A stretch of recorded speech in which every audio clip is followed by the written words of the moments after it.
Welcome back, friends. Tonight, we journey into a world where a single papal decree could ripple through every village, every household, and every heartbeat. For centuries, obedience was more than virtue, it was survival. Behind the grandeur of cathedrals and the hush of candlelit chapels lay a web of power that shaped destinies in shadow and light. We'll witness lives balanced between hope and fear, loyalty and resistance, beauty and brutal command. But this isn't a tale of saints alone. It's a story of flesh and blood people who navigated mercy and menace under Rome's iron gaze. If you're drawn to these hidden corners of history, feel free to like and subscribe only if it feels right. And I'd love to know who's joining me tonight. Where are you watching from? And what time is it where you are? Maybe dim the lights, let a soft breeze stir the room, and allow yourself to step quietly into another agion where obedience was everything, and survival was an act of faith.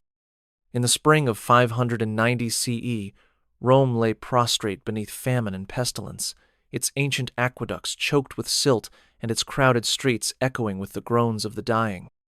News of Pope Pelagius II's death in February spread through the city like wildfire, and within weeks Gregory, the monk of St. Andrew on the Caelian Hill, was summoned to assume the Petrine throne on April 3. Almost immediately, he confronted the reality that spiritual authority and temporal power were inseparable. His first edicts called for the redistribution of dwindling grain stores, the reopening of orphanages, and the dispatch of relief to quarantined neighborhoods. Under Gregory's direction, every presbyter, deacon, and lay brother was bound by strict canon to obey papal legates who swept through the districts, enforcing almsgiving and requisitioning wagons for the transport of food. To refuse such commands in those desperate months risked more than ecclesiastical censure. It meant the loss of charity itself, for alms were the lifeline of the destitute. Even magistrates found their civil offices subordinated to papal envoys, and local garrisons were ordered to protect food convoys rather than enforce imperial law. By the time autumn rains fell in late 590, forcing the Lombard warbands to withdraw from Rome's gates, the lesson was brutally clear. Obedience to the holy mandate was synonymous with survival. Gregory's famous pastoral rule, compiled in 591, enshrined this model of unyielding discipline clothed in liturgy, and it would become the blueprint for centuries of papal governance. In the flicker of candlelight and the hush of basilicas, the faithful learned that the will of the chair of Peter was not a matter of personal conviction alone, but the fragile barrier between life and oblivion.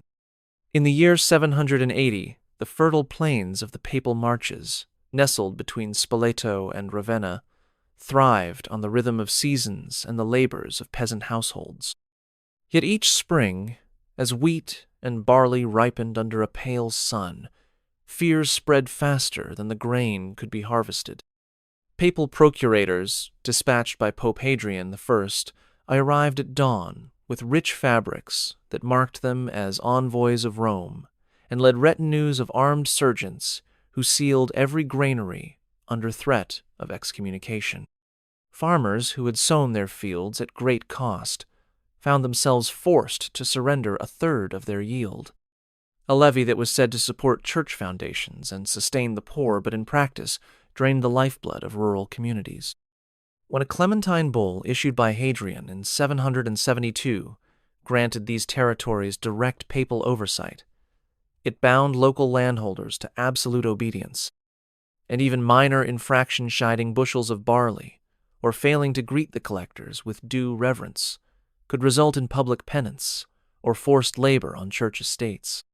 Families whispered of fathers torn from their fields and sent to repair crumbling aqueducts near Rome, only to return months later to find their meadows untended and children weakened by hunger. In this enforced submission, faith and survival became inseparable. A single refusal risked excommunication that cut peasants off from all sacraments and charity, condemning them to social death. Yet even as resentment simmered, many accepted these burdens in silence, recognizing that the papal mandate offered the only protection against bandit raids and marauding Lombard warbands just beyond the marshes. By 785, when records show an unusually severe famine, the toll collectors were followed not by whispers of revolt, but by lines of desperate villagers who bowed their heads and handed over their last sacks of grain, convinced that loyalty to the chair of St. Peter was the slender thread on which their lives depended. The stone walls of San Benedetto's cloister ring with a hush so profound that a single cough can shatter the sanctity of centuries. Here, novices swear vows of silence under the rule of Pope Sergius II's spiritual reforms, designed to bind every monk's tongue to absolute obedience. In the dim light of dawn, brothers shuffle through arcades, carrying lanterns to light the way into the oratory, where the daily matins are said behind closed doors. Speaking only through a coded set of hand gestures, novices deliver water to their elders, refill ink pots for the infirmarian, and relay papal letters that arrive weeks after being sealed in Rome. Those letters, inscribed with the pontiff's seal, carry instructions that can transform the daily rhythm of the community, expansions of the infirmary, reallocation of grain, or orders to send fresh recruits to remote priories. To misinterpret a mandate is more than a lapsite, is a betrayal of holy trust. In one whispered tale, a young postulant mistakenly omitted an oration for the Pope's health during Vespers, and was exiled to till fields on church lands as penance for months. Even prayer itself is monitored. Every psalm must conclude with a specific invocation for the pontiff's intentions, a ritual etched into the memory of each brother and enforced by stern subpriors. Under the weight of these silent obligations, novices learn that obedience transcends spoken words. It lives in bowed heads, in the precise folding of habits, in the steadfast turning of pages in illuminated manuscripts that recount papal triumphs. Outside the cloister walls, peasants might cower at armed collectors, but within these stone confines, the fear is quieter and sharper, the knowledge that a stray word could sever one's link to salvation. And yet, as candlelight dances across ancient capitals, many find a strange comfort in this disciplined stillness of belief that, through perfect submission to the papal will, their souls remain protected against the storms that rage beyond the abbey gates. The grand halls of the Palais des Papes in Avignon pulse with tension as cardinals and secretaries gather around richly embroidered tapestries depicting the lives of saints. Here, the shift of the papal residence from Rome to Provence alters the balance of power, and every favor granted or withheld becomes a matter of life and death for ambitious courtiers. Palatine guards in ornate armor patrol corridors lined with oil lamps, carrying messages sealed with crimson wax that bear the pontiff's cipher.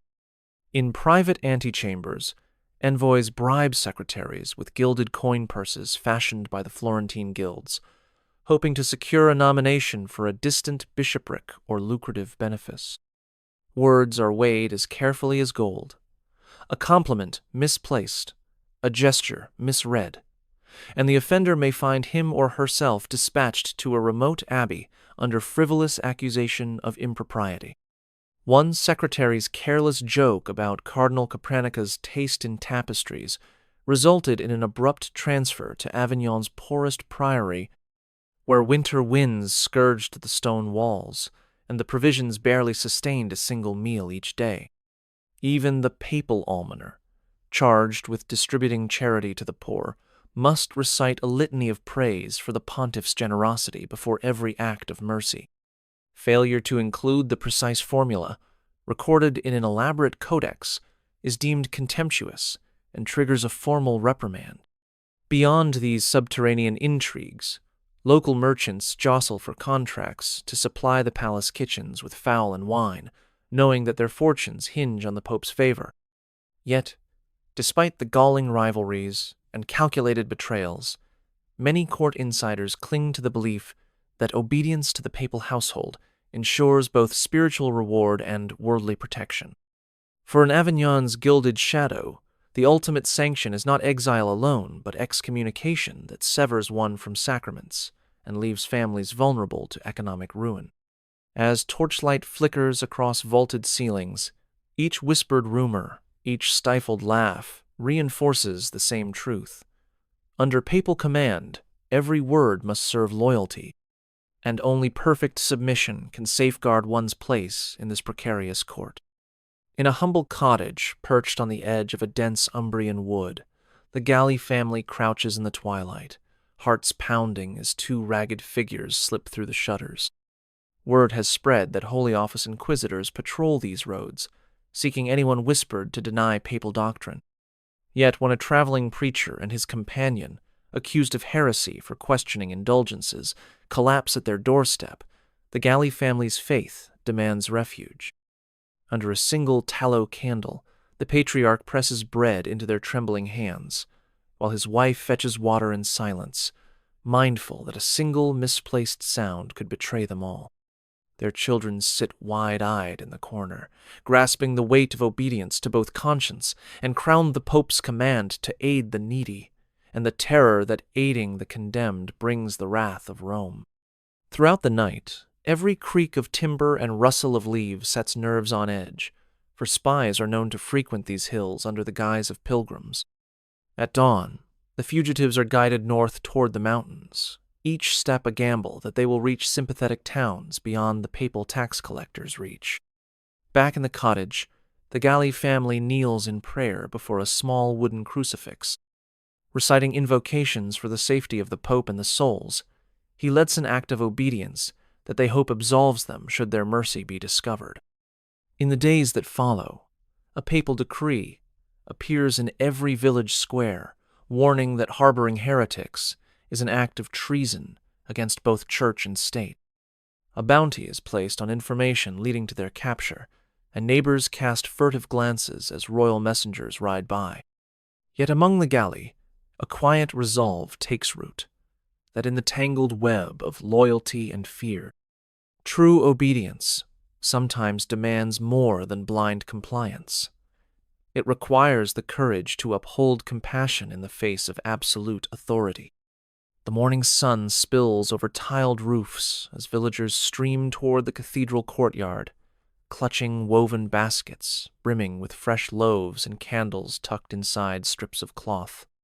Every year on June 29, the Feast of St. Peter transforms market squares into stages for piety, but in these years of papal scrutiny, devotion has become a performance.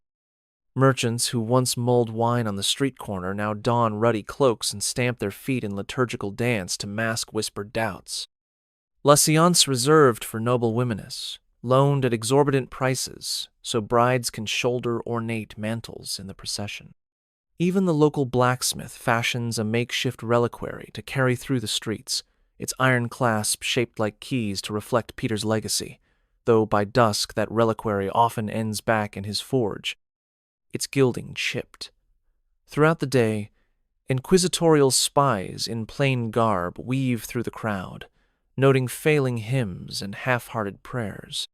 A faltering note in the chant draws a furtive glance. A bowed head held too briefly earns a careful scribble in a ledger carried by a silent attendant. Children running through fountains to cool off are quickly shepherded back into line by stern matrons who fear that a single splash will be remembered as sacrilege. Local tavern owners stow away barrels of ale until after Vespers in case a zealous investigator arrives. As dusk falls and torches ignite the stone fraud in flickering light, the final benediction is delivered from the pulpit, and townsfolk release their breaths. They only relax once the cathedral doors close and the spies slip into the shadows. Under the hush of night, offerings are retrieved, borrowed garments are returned, and families slip home to eat leftover bread by hearthlight. In every whispered voice and exchanged glance, the lesson is unmistakable. True faith must be hidden beneath layers of obedience, for in papal lands to appear sincere is to guard one's life. Under the high arches of the Ponte Sant'Angelo, Isaac ben Judah stands beside a mule laden with silk and spices, heart pounding as he surveys the watchful eyes of papal guards. His ledger of debts and credits spans Venice to Cairo, yet within these territories, obedience to the Pope's statutes can override every contract. To traverse the papal states without interference, he carries sealed letters of safe conductifs from sympathetic prelates, which he must supplement with discreet offerings of gold coins to local commanders. Each coin pressed into a gloved palm mitigates the risk of inspection and the threat of confiscation under newly enforced tolls. Whispered rumors suggest that the governor of Perugia has been replaced by a hardline bishop, and Isaac knows that a single missteppa mislabeled Bale of Damask, a suspicious delay at a bridge, could lead to accusations of smuggling contraband or heretical texts. At every way station, he recites the pontifical formula of submission, praising the holiness of Rome and pledging his willingness to abide by ecclesiastical statutes, all while mentally tallying the hidden costs to his caravan. In a small inn outside Spoleto, he overhears two soldiers debating whether to report foreign merchants. He eases their suspicions with a gift of amber beads and promises of future favor once he reaches Bologna. Yet even as he secures these temporary lulls, he knows that the Pope's mercy is as conditional as any secular lord's. A rabbi once told him that true safety lies not in gold, but in the integrity of one's journey. Yet in these lands where obedience is law, only gold buys passage. When Isaac finally emerges beyond the border at Imola, the relief in his chest is as profound as any prayer. Behind him lie miles of uneasy alliances and perfunctory obeisance. Ahead lie markets ripe with profit, but also the ever-present reminder that in papal realms, survival depends on navigating faith and favor in equal measure. A hush settles over the dimly lit chamber as the College of Cardinals assembles behind heavy crimson drapes to elect a new pontiff. Outside, the city hums with rumors. Inside, loyalty is the only currency that matters. Each red-robed prelate carries personal expectations and foreign allegiances. French, Italian, Spanish hand. Each must navigate shifting alliances with absolute discretion. When Cardinal Orsini produces a folded parchment endorsing a candidate, its contents conceal another's fate. Obedience to factional leaders means advancement. Refusal can lead to subversion, exile, or even accusations of simony. Votes are cast on ivory tablets and slipped into a chalice of silver. With each tally, the tension grows. Candlelight flickers against carved stone walls, illuminating expressions that carefully mask ambition. When one cardinal's dissenting ballot is disclosed an act of betrayal, in Itzelfothers hasten to denounce him, invoking decrees that threaten suspension of benefices and the loss of one's diocese. In an especially notorious conclave of 1,294, 3 ballots determined the fate not only of a pope, but also of the families who backed him, resulting in the abrupt exile of opposing supporters to distant abbeys.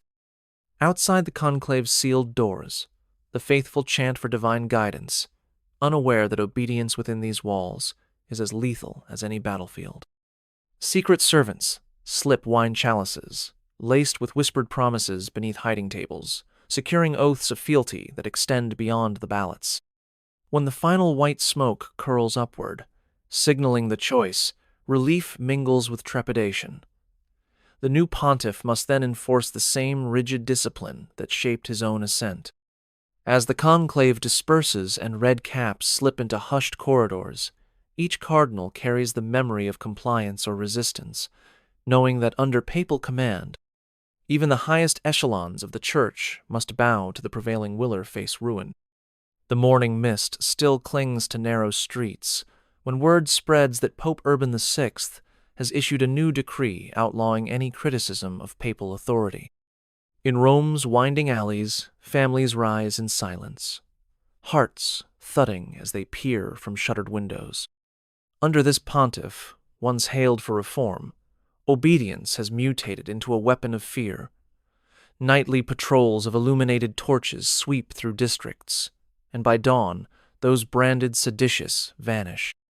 It begins with a quiet knock at the door-no warrant, offered, followed by hushed voices and the clatter of iron shackles. Neighbors speak of entire households loaded onto wagons bound for subterranean prisons beneath the Lateran, their only crime a whispered conjecture that the Pope's policies favor certain noble houses. Merchants who question sudden tax hikes find their stalls padlocked overnight.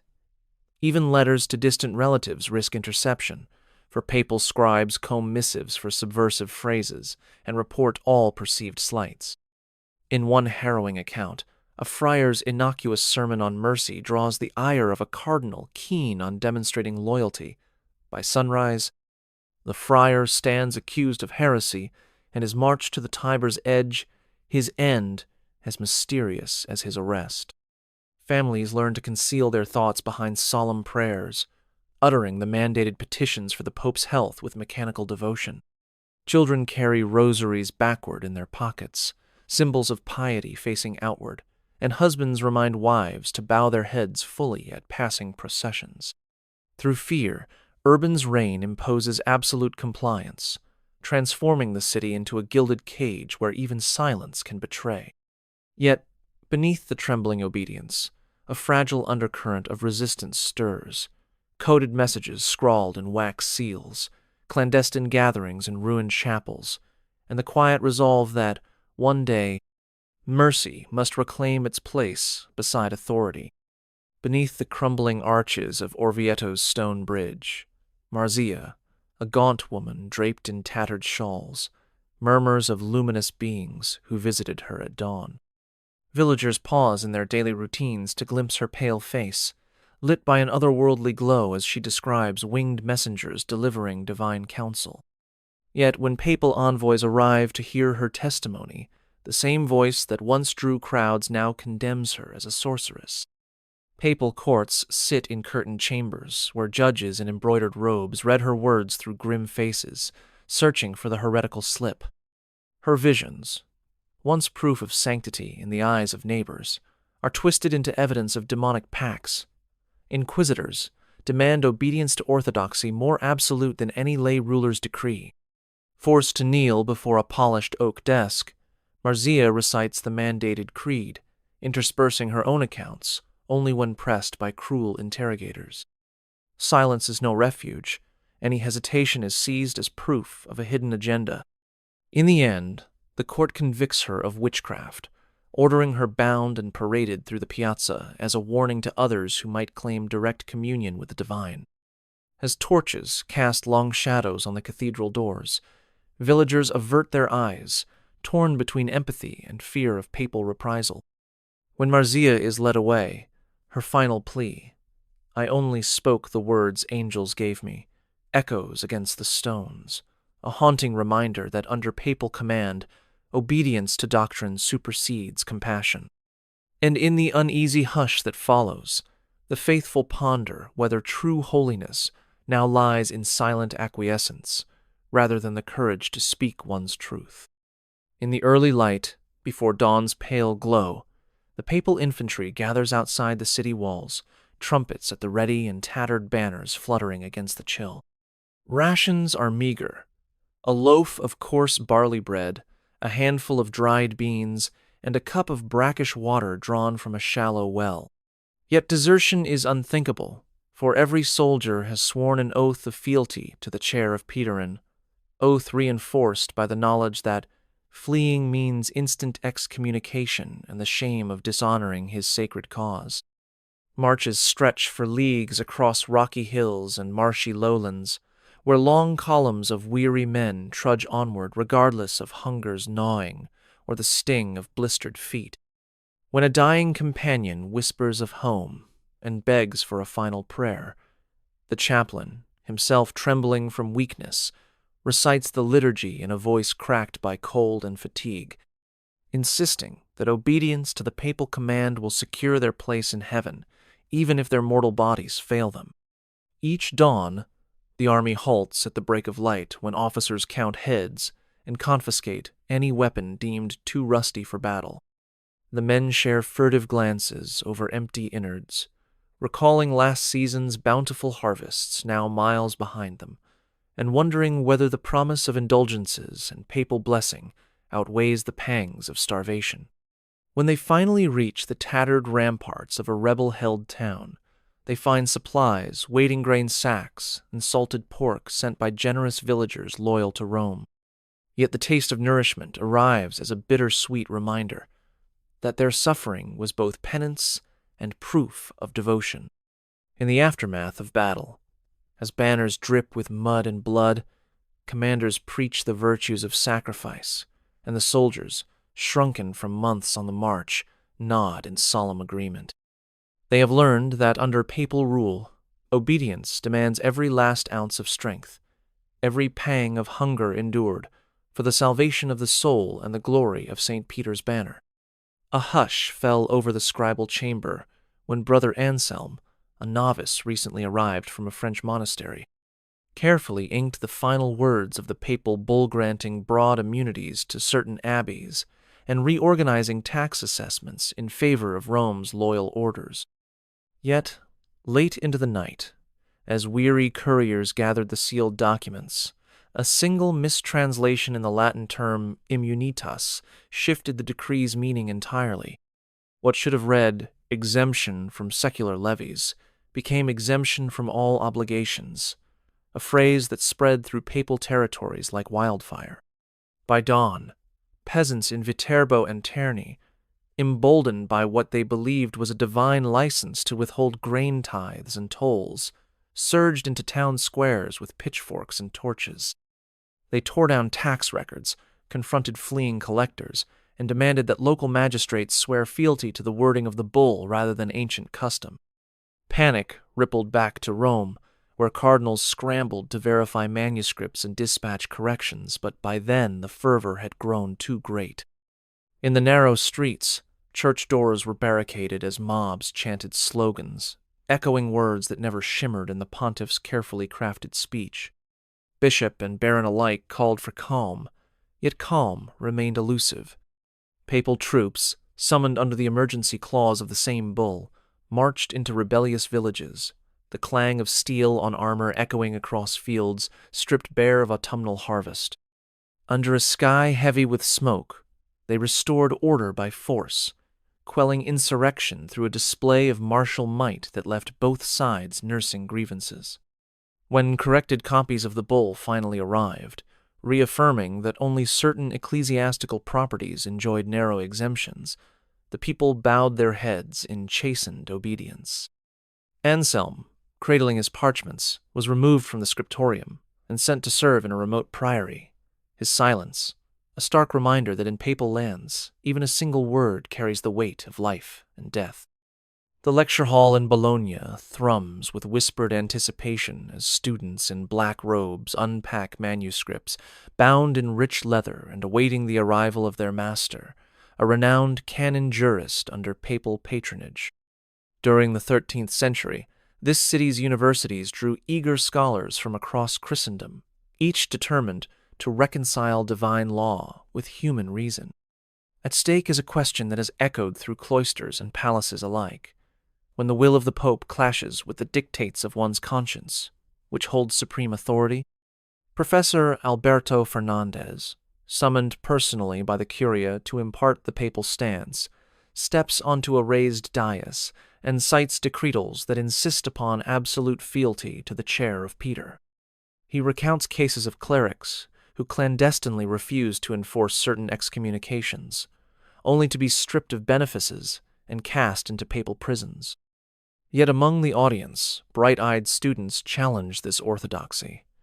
One asks if a command that orders the seizure of a neighbor's humble vineyard violates the natural law inscribed on every human heart. Another inquires whether silence before an unjust edict is complicity. Fernandez listens but offers no concessions. He warns that even the loftiest moral certainty cannot undo the bond created by obedience, and that dissent equates to schism, the gravest of all ecclesiastical crimes. By afternoon, the debate spills into the university's cloistered courtyard, where scribes record arguments that will later circulate in disputed glosses. Some jurists privately lament that their sacred vocation is reduced to mere instrumentality in the Pope's political designs, yet few dare to publish dissent for fear of excommunication or worse. As torches flicker in the evening breeze, the question remains unsettled. Can conscience ever trump the sovereign edicts of Rome, or is obedience the very essence of Christian duty? In a world governed by papal bulls and backed by armed legates, these legal minds grapple with the tension between inner truth and external command-aware, that the verdict of history may hinge on their courage to speak beyond the margin of their manuscripts. In a remote valley beyond Pistoia, the convent of Santa Lucia offers sanctuary to women cast out by society, widows, wanderers, and those who once sold their bodies by candlelight. Seeking refuge beneath stone arches and beneath the watchful eyes of kindly abbesses, they arrive with trembling hands and hearts weighed by shame. Yet each penitent must confess not only sins, but also plead for papal dispensation, for only a brief indulgence granted by Rome can restore their place within Christ's mercy. Word spreads that the recently appointed confessor, Father Lorenzo, hails directly from the Curia man, whose whispered assurances carry the weight of the Pope's own pardon. Bible verses tumble from his lips in soft cadence, each followed by the assurance that obedience to papal instruction will cleanse every stain of past transgression. But as days pass, the convent's hospitality reveals a darker purpose. Father Lorenzo catalogues each woman's confession in a hidden ledger, bound by crimson ribbon and embossed with the papal seal. When he departs at dawn, he carries these records through forested lanes toward couriers waiting at a single arched bridge. Rumor swells that those whose names appear twice face arrest, for the Pope's new program seeks to root out habitual sinners deemed incapable of reform. A sister who once sheltered one such penitent discovers an official notice ordering the roundup of former prostitutes on grounds of moral contagion. Convent gates that once symbolized mercy now feel like iron bars. In secret, the abbesses meet under torchlight to debate whether silent obedience to the papal mandate can outweigh their vow to protect the vulnerable. Some sisters argue that the Pope's will must be obeyed to maintain the Church's favor and safeguard the convent's survival. Others insist that true compassion demands defiance when Rome's decree betrays the Gospel's call to mercy. As Father Lorenzo returns, the penitents kneel in neat rows, unaware that each whispered plea for absolution has become testimony against them. In that moment, the convent discovers that under papal command, sanctuary may be granted only to reinforce authority, and that obedience can exact the gravest of betrayals. Twilight settles on the Via Francigena as weary pilgrims converge on the outskirts of Rome, cloaks drawn tight against autumn's chill. Their journeys vary. Some come seeking indulgences, others to fulfill vows after miraculous healings, yet every step toward the holy city exacts a price beyond fare for lodging and bread. At way stations dotted along the road, papal agents in plain attire record travelers' names and origins in leather-bound ledgers stamped with the pontifical seal. A nod from a cloistered monk ensures spare rations. A whispered confession to a discreet scribe grants passage into the city gates. In return, these emissaries collect not only alms but also began trading in information.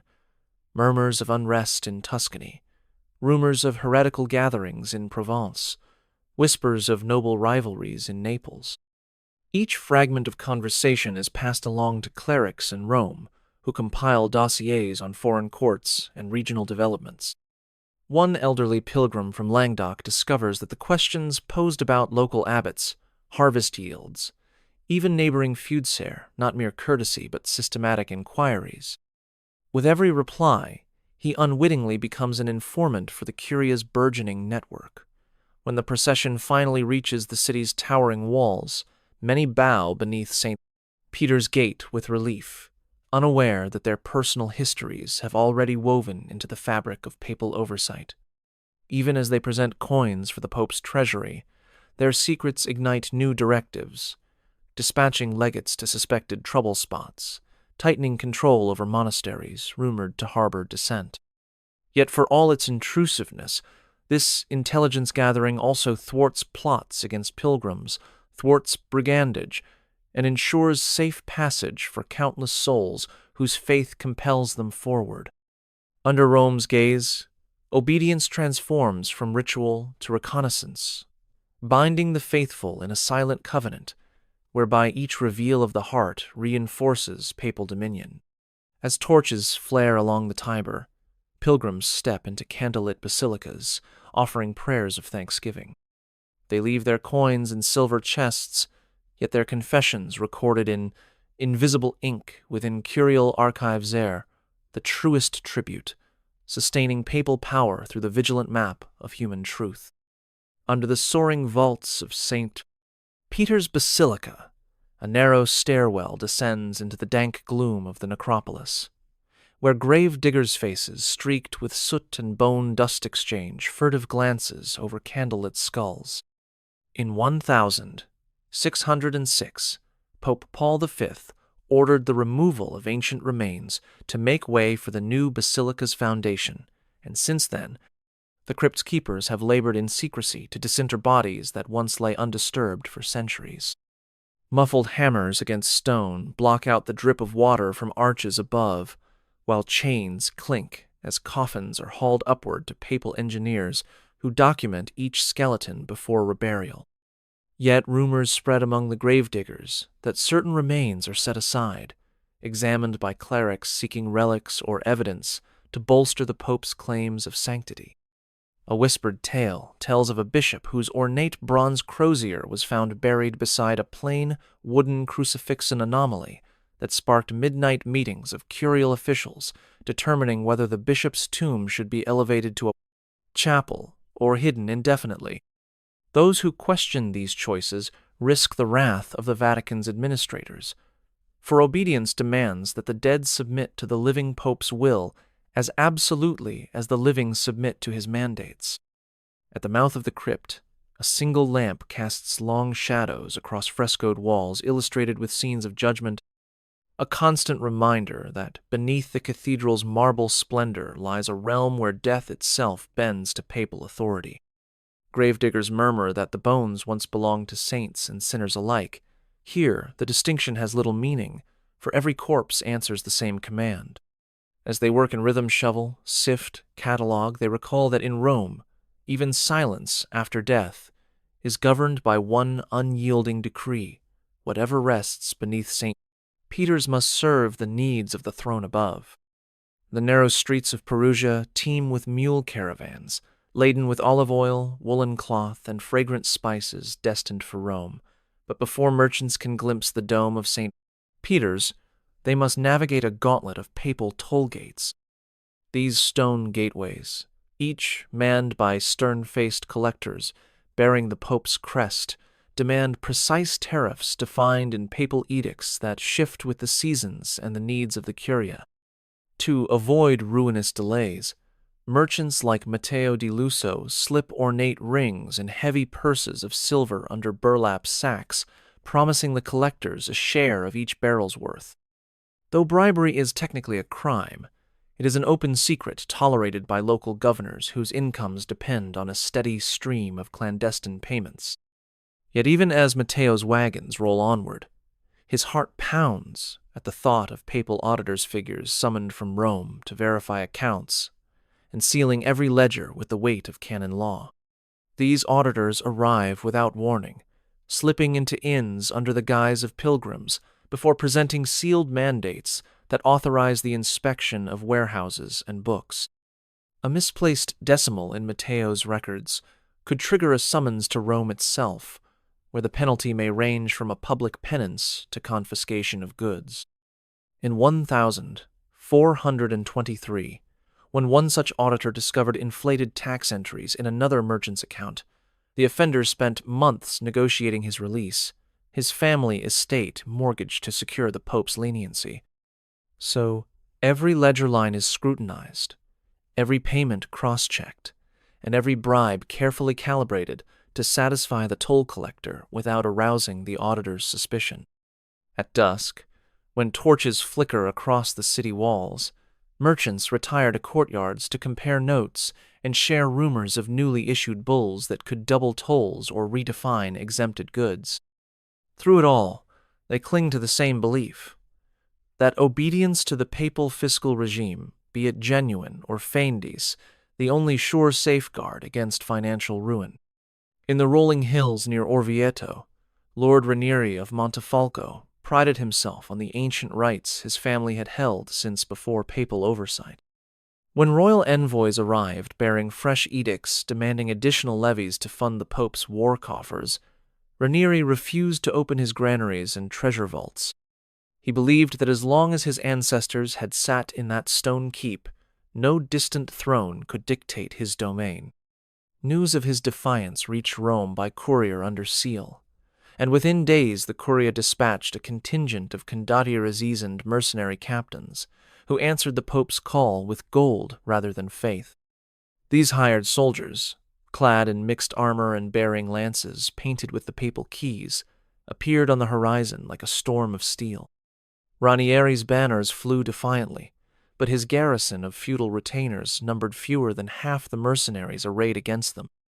Unwilling to risk siege engines on narrow mountain paths, the condottieri encircled the castle, cutting off food and water with surgical precision.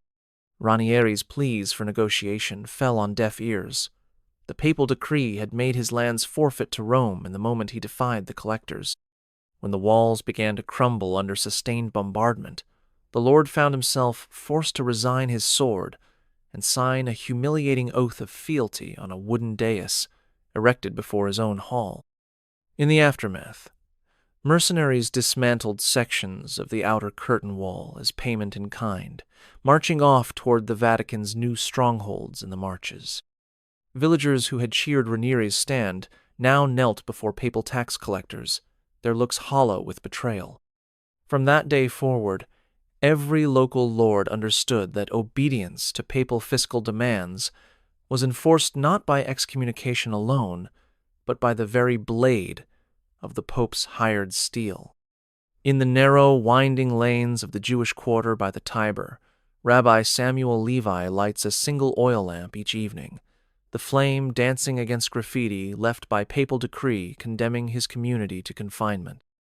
Established by Pope Paul IV in 1555, the ghetto's high wooden gates, close at sundown, sealing in families who fear the next morning's summons. Across the courtyard, children clutch their father's talent, voices trembling as they whisper prayers for mercy to a God who seems distant beneath Rome's shadow. Each fortnight, papal inspectors patrol these alleys, demanding that Jews wear yellow badges and attend mandated sermons. Failure to appear or to bow at the chapel door can lead to harassment, seizure of property, or worse, forced baptism under threat of pain.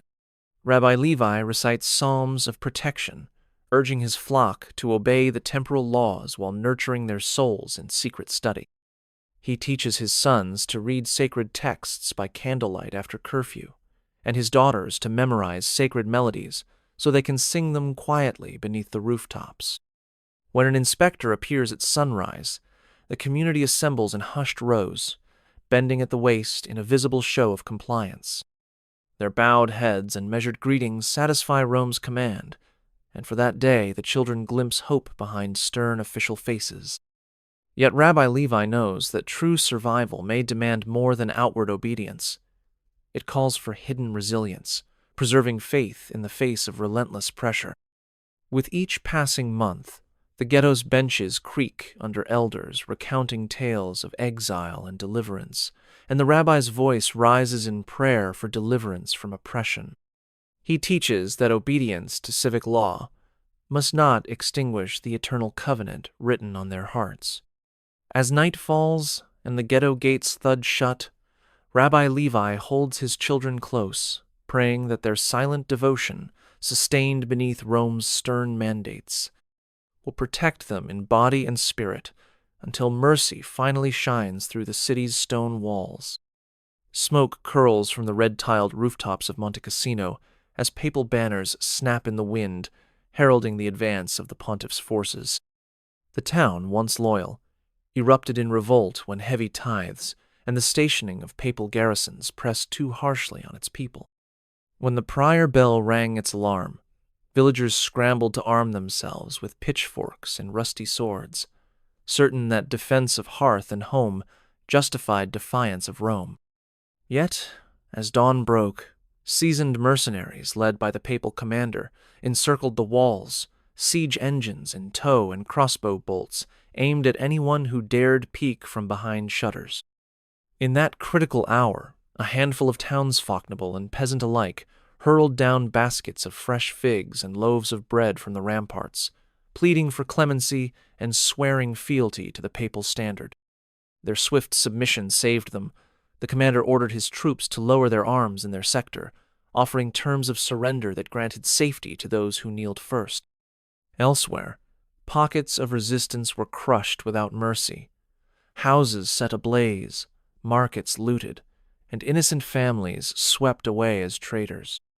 Within hours, the town's stone piazza filled with the hum of armored feet rather than battle cries, and the surviving inhabitants found themselves under a new decree. Obedience in perfunctory homage would secure their remaining privileges and spare the church further expense in rebuilding. As the papal host departed, those who had knelt earliest emerged from hiding, eyes wet with relief, grasping the hands of soldiers who once stood as executioners. The lesson spread beyond Monte Cassino's walls. In papal realms, defiance could bring ruin, but even the faintest gesture of submission might shield an entire community from the sword. In the moonlit courtyard of a stone manor near Viterbo, the troubadour Alaric strums a lute, his voice rising in melodies that weave tales of love, loss, and the folly of lords who ignore the sufferings of their people.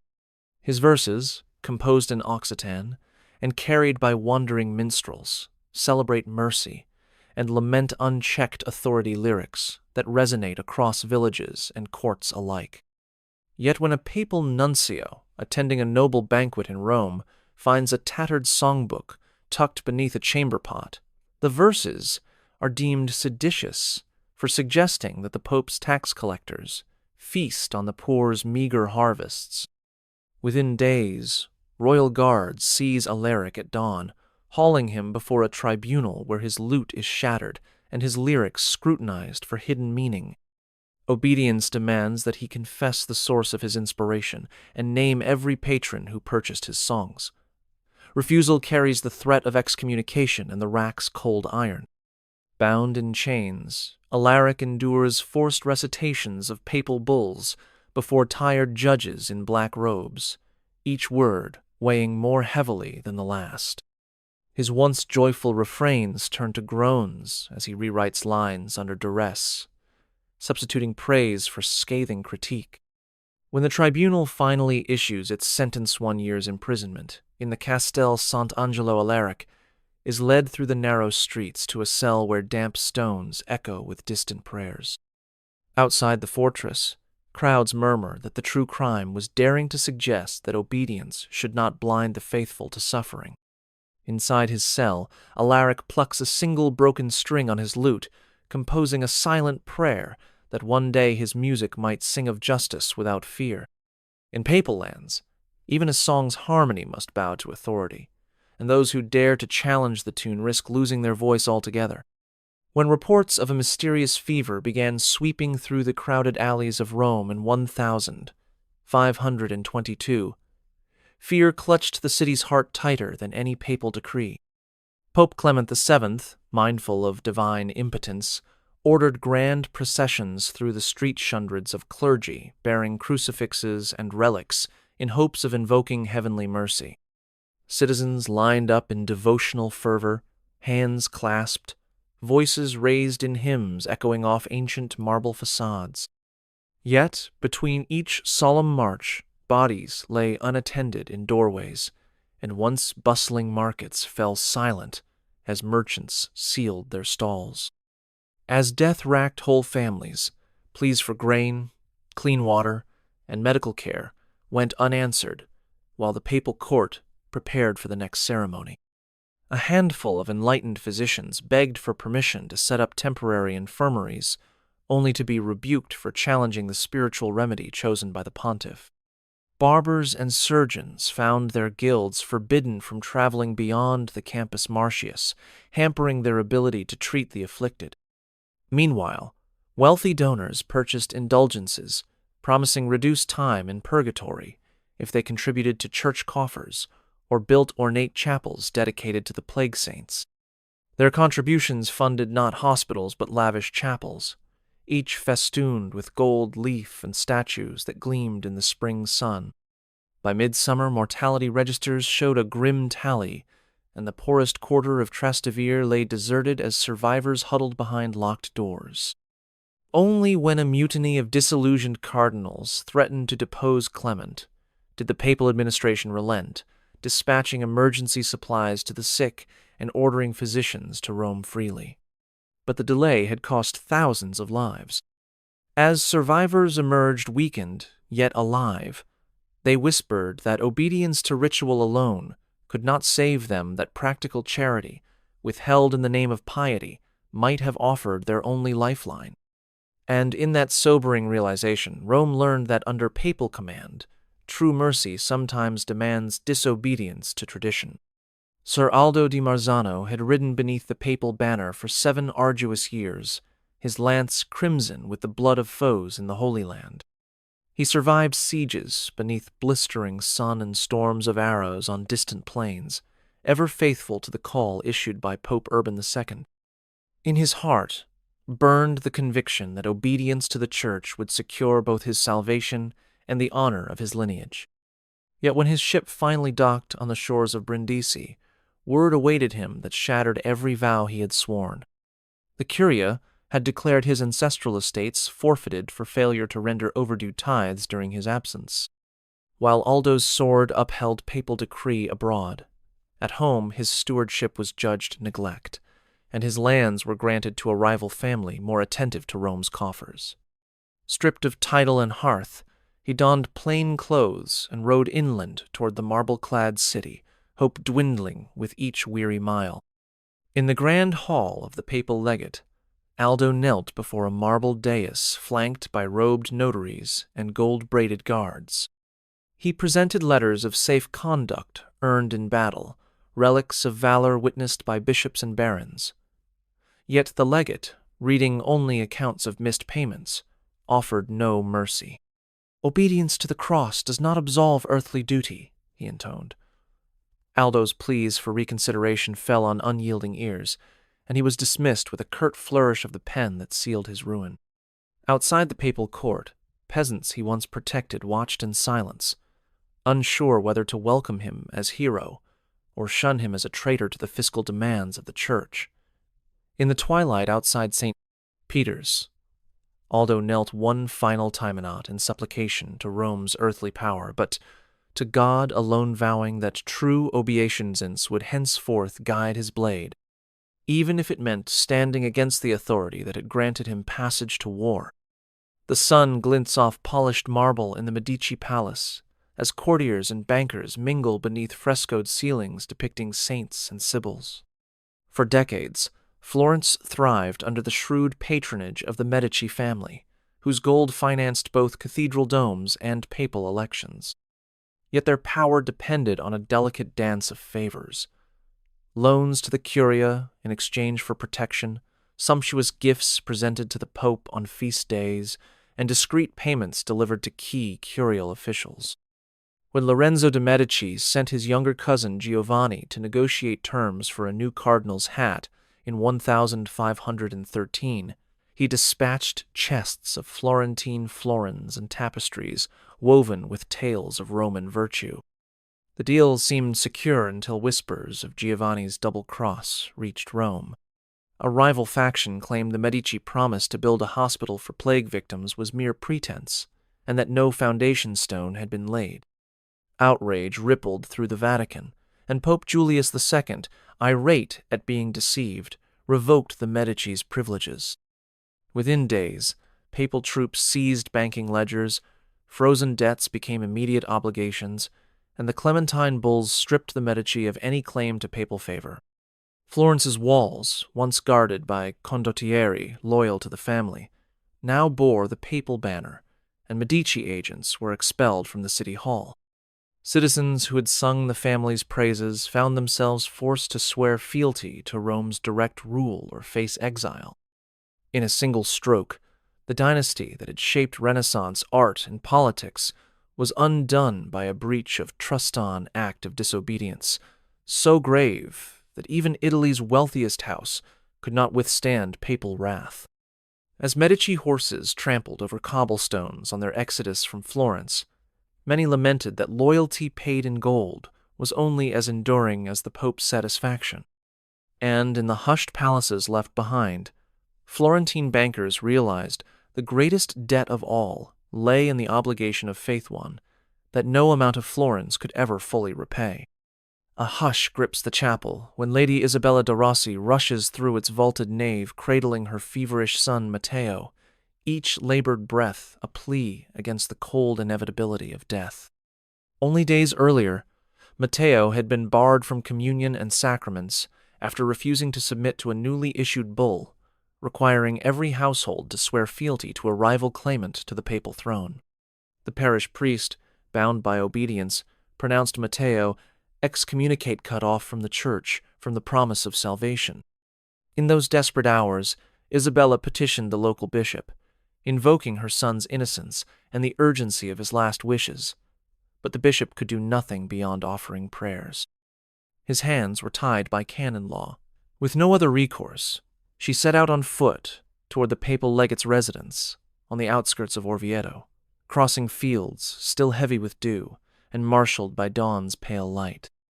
Every villager who met her along the dusty road bowed in silence, yet their pity offered no solace. When Isabella arrived at the legate's grand house, she collapsed before the polished oak doors, clutching Matteo's tiny hand and begging for compassion in a voice broken by tears. The legate, draped in sumptuous robes, listened to her entreaties from behind an iron grating. He explained that only a papal dispensationan act reserved for the supreme pontiff could lift Matteo's sentence. Even the golden key of the legate could not unlock the rigid cage of excommunication. Undeterred, Isabella dispatched a courier to Rome bearing a chest of fine silks and precious coins, along with a letter detailing her son's plight. Days passed as Matteo's fever rose. The church's bells tolled harvest time, and harvests fell silent when word arrived that the legate had forwarded her plea to the curia. When a crimson-sealed reply finally reached Orvieto, it carried the single word absolvo, restoring Matteo's place in the full just hours before his breath stilled.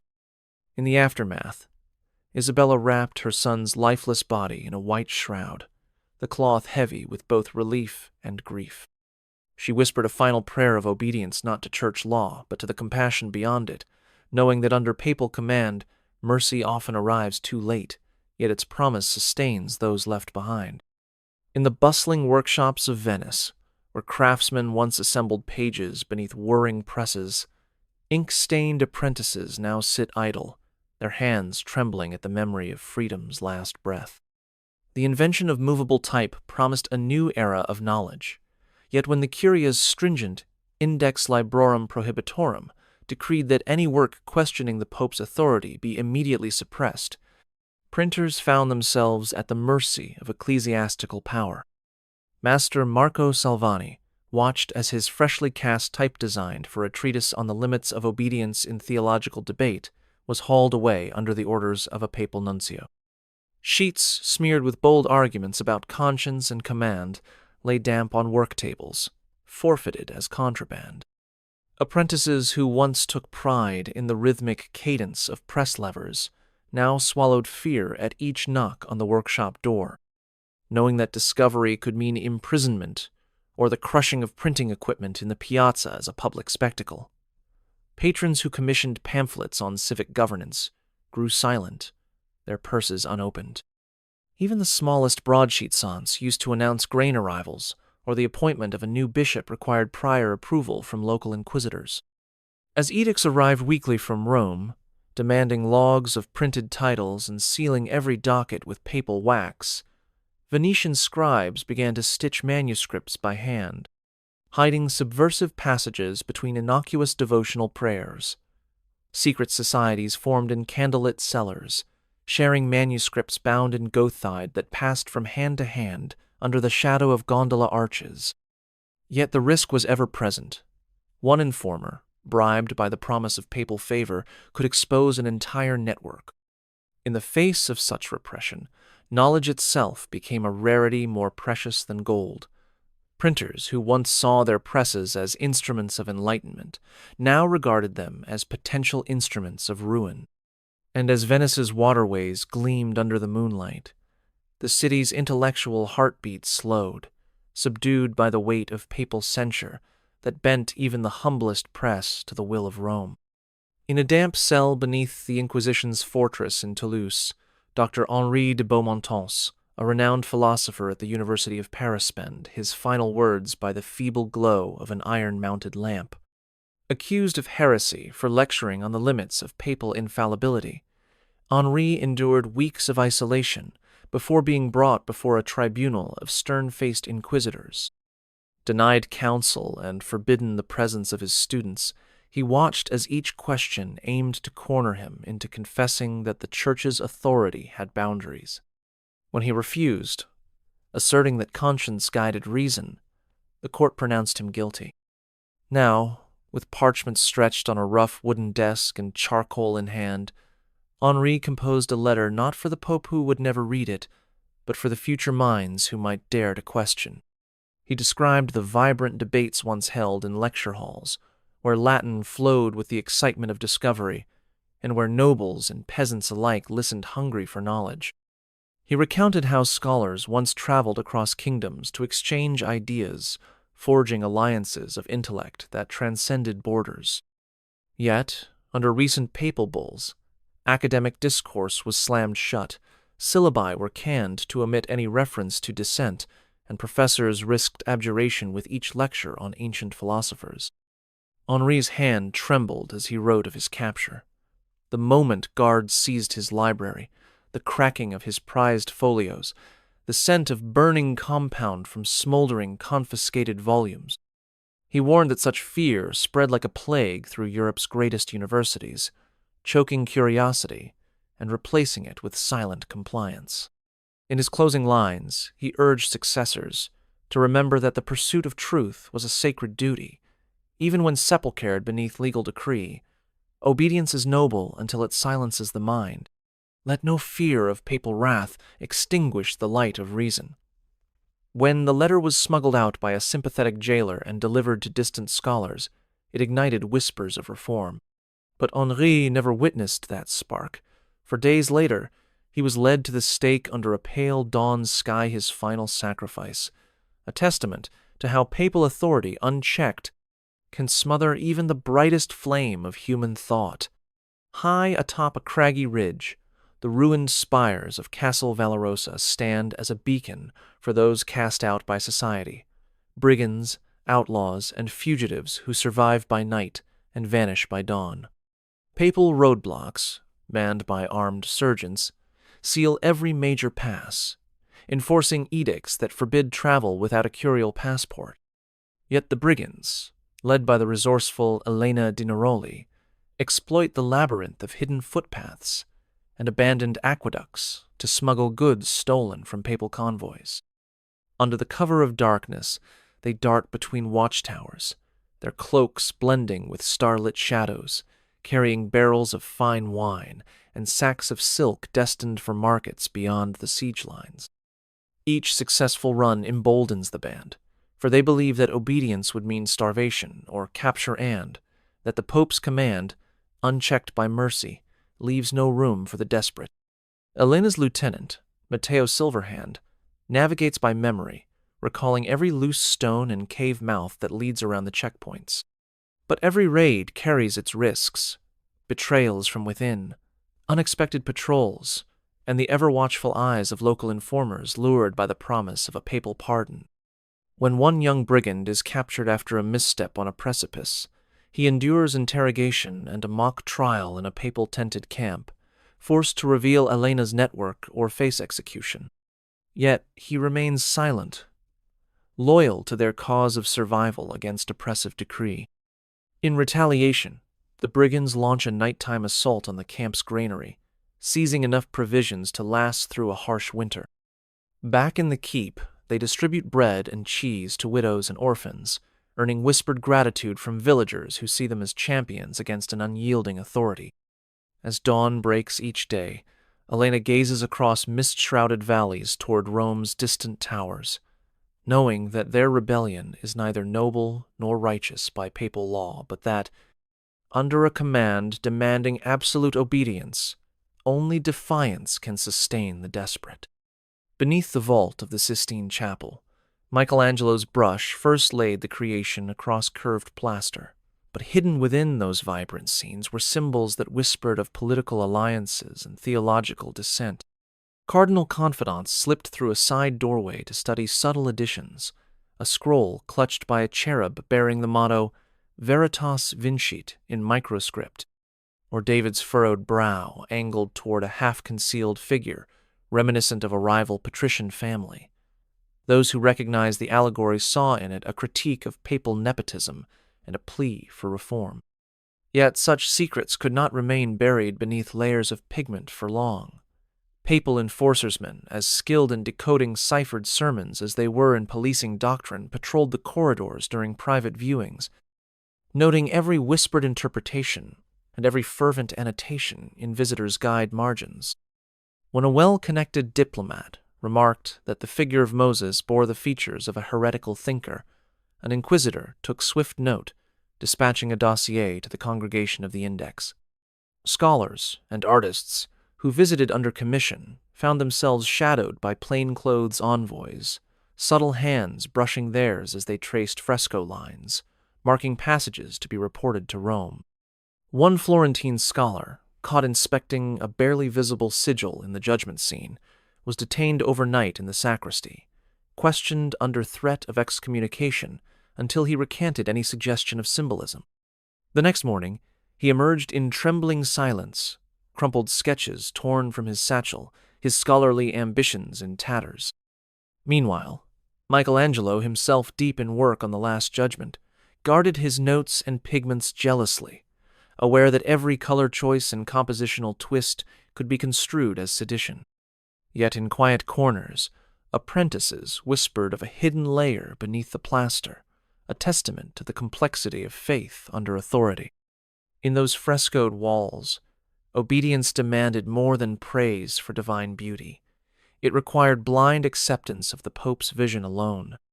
And for those who dared to read between the holy images, the cost of interpretation could be exile, silence, or worse. The white roses of spring bloom across Avignon's palace gardens, their petals crisp against the pale stone paths, yet within the grand hall, 12-year-old Isabeau's world has ended, before it could begin. Promised in marriage to a wealthy papal official seeking favor, she was led from her father's courtyard in finery stitched by silk weavers from Lyon, her small hand forced into a gilded glove. Obedience, they told her, was her destiny. Her wedding canopy was draped with papal tapestries bearing the crossed keys of St. Peter, signaling the union's importance to curial politics. Yet, the first night revealed the darker purpose behind obedience. The official, twice her age, claimed authority by papal grace to assert rights over his child bride's body. Isabeau, trembling beneath candlelight, learned that submission demanded more than decorum, it demanded her silence in the face of violence. When she finally escaped to the adjoining chapel at dawn, bruises hidden beneath embroidered shifts, the confessor offered only liturgical absolution and a reminder that obedience to her husband mirrored obedience to God. Scripture verses echoed in her ears as she knelt on cold marble, the vast silence of vaulted ceilings amplifying her helpless prayers. Servants whispered of similar fates among other young brides, their lives bound by alliances made in papal favor. Some dared to steal away at night, to weep beneath altar steps, begging mercy from saints who felt distant, in their icons' stony gazes. Over weeks, Isabeau taught herself to endure, bowing before her husband's demands with hollow eyes, every act of compliance a bitter testament to her will's erasure. In time, the officials of the papal court, moved by whispers of cruelty, commended her patience as godly virtue. Yet in the hush of her scarlet-draped chamber, Isabeau vowed that true obedience must never demand the sacrifice of innocence. Beyond those palace gates, she only prayed that one day she might reclaim the freedom the chair of Peter had stolen in the name of duty. Down a dusty lane leading to Loredo's basilica, pilgrims clutch small glass flasks filled at the spring beneath the Madonna's shrine, believing the water carries miraculous power. For centuries, bands of travelers brought these humble vessels to Rome, eager to exchange or baptize loved ones with a drop of sanctified liquid. Yet when Pope Sixtus V issued a bull reserving all relics, including holy water exclusively, to sites under direct Vatican supervision, these cherished vessels became illicit cargo. Along the Via Flaminia, mounted papal carabinieri established checkpoints, inspecting satchels and slapping confiscation seals on flasks deemed unauthorized. Those caught in possession faced immediate penalties, fines that stripped them of coin and dignity, and in some cases forced service as bearers of the very water they sought to guard. In the courtyards of Rome's hospitals, pilgrims now lined up to purchase official vials pressed with papal insignia, each costly enough to empty purses assembled over months of labor. Local healers who once offered blessings with their own flasks found their workshops shuttered by decree, replaced by licensed dispensaries run by papal pharmacists. A widow caring for her ailing child watched helplessly as guards seized her last flask at dawn, her protests drowned by the clatter of hooves on cobblestones. Appeals to local prelates yielded only directives to buy the sanctioned water or face excommunication for sacrilege. Yet, deep within hidden chapels, a network of devotees preserved the old ways, filling simple jugs from secret wells and distributing them by torchlight to those too poor to afford papal vials. In hushed voices, they whispered prayers over the water before offering it to the faithful, an act of quiet defiance against a command that had turned divine grace into a commodity. As the papal carriages paraded through Piazza Navona, emblazoned with keys and tiaras, many wondered whether obedience required surrendering not only wealth, but the very essence of faith. And in each stolen flask passed in darkness, the pilgrims found hope that mercy might flow freer than any decree. In the opulent salons of Rome's grand palazzos, gilded chandeliers cast light upon velvet draperies as patrician families gather to pledge their allegiance to the newly elected pope. Each nobleman kneels before an altar richly adorned with candied fruits and silver chalices, swearing fealty to papal authority in a ceremony broadcast by trumpets across the Tiber. Yet within hours of these public vows, secret meetings convene behind hidden doors. Duke Francesco della Scala hosts a midnight council in his private library, its walls lined with tomes on Roman law. There, he and his peers, Princes Colonna and Orsini, among them plot to resist the Pope's latest tax reforms, which threaten to siphon vast revenues from their estates into the Curia's coffers. They draft letters disguised as hunting invitations, each bearing encoded instructions for assembling militia mustered beyond the city walls. The code's key resides in a phrase uttered innocuously during the swearing-in rituals, ensuring that only those present understand its hidden call to arms. Meanwhile, papal magistrates patrol the streets by day, accepting smiles and bows as tokens of compliance, unaware of the subterfuge brewed in candlelit backrooms. When a courier dispatched by the conspirators intercepts a rival faction's messenger outside the Castel Sant'Angelo, he seals the evidence in a double-locked chest and arranges its delivery to an ally in Florence. Yet the risk of betrayal looms large. A single traitor could expose the entirety of their clandestine network and unleash the Pope's wrath. Despite these dangers, the nobles proceed, convinced that only by curbing papal overreach can they preserve the ancient liberties of Roman aristocracy. In the pre-dawn gloom, they believe their dual obi ordiens public to the pontiff, private to their own ambitionsis, justified by an even higher loyalty to family and tradition. Under papal command, they adhere to every formality, all the while orchestrating a rebellion whose success depends on the precise harmony of deception and discretion. In a mahogany-paneled counting house off Florence's Piazza della Signoria, Giovanni Bardi meticulously tallies the day's receipts and disbursements. His ledgers, bound in velvet and locked beneath iron clasps, chronicle loans extended to the papal treasury for campaigns against heretical states.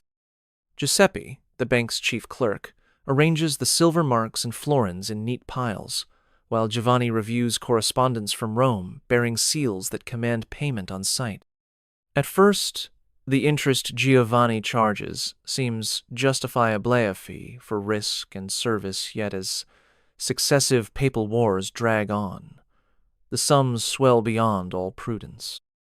Entire harvests are mortgaged, estates leveraged, and private fortunes pledged to sustain armies of condottieri and mercenary cavalry in the pontifical states.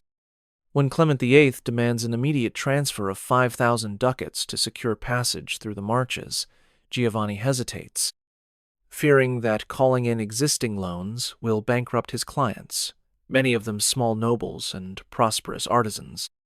Yet to refuse is to risk excommunication and the seizure of his bank, for papal bulls decree that obedience to Rome's fiscal summons is tantamount to spiritual obedience itself.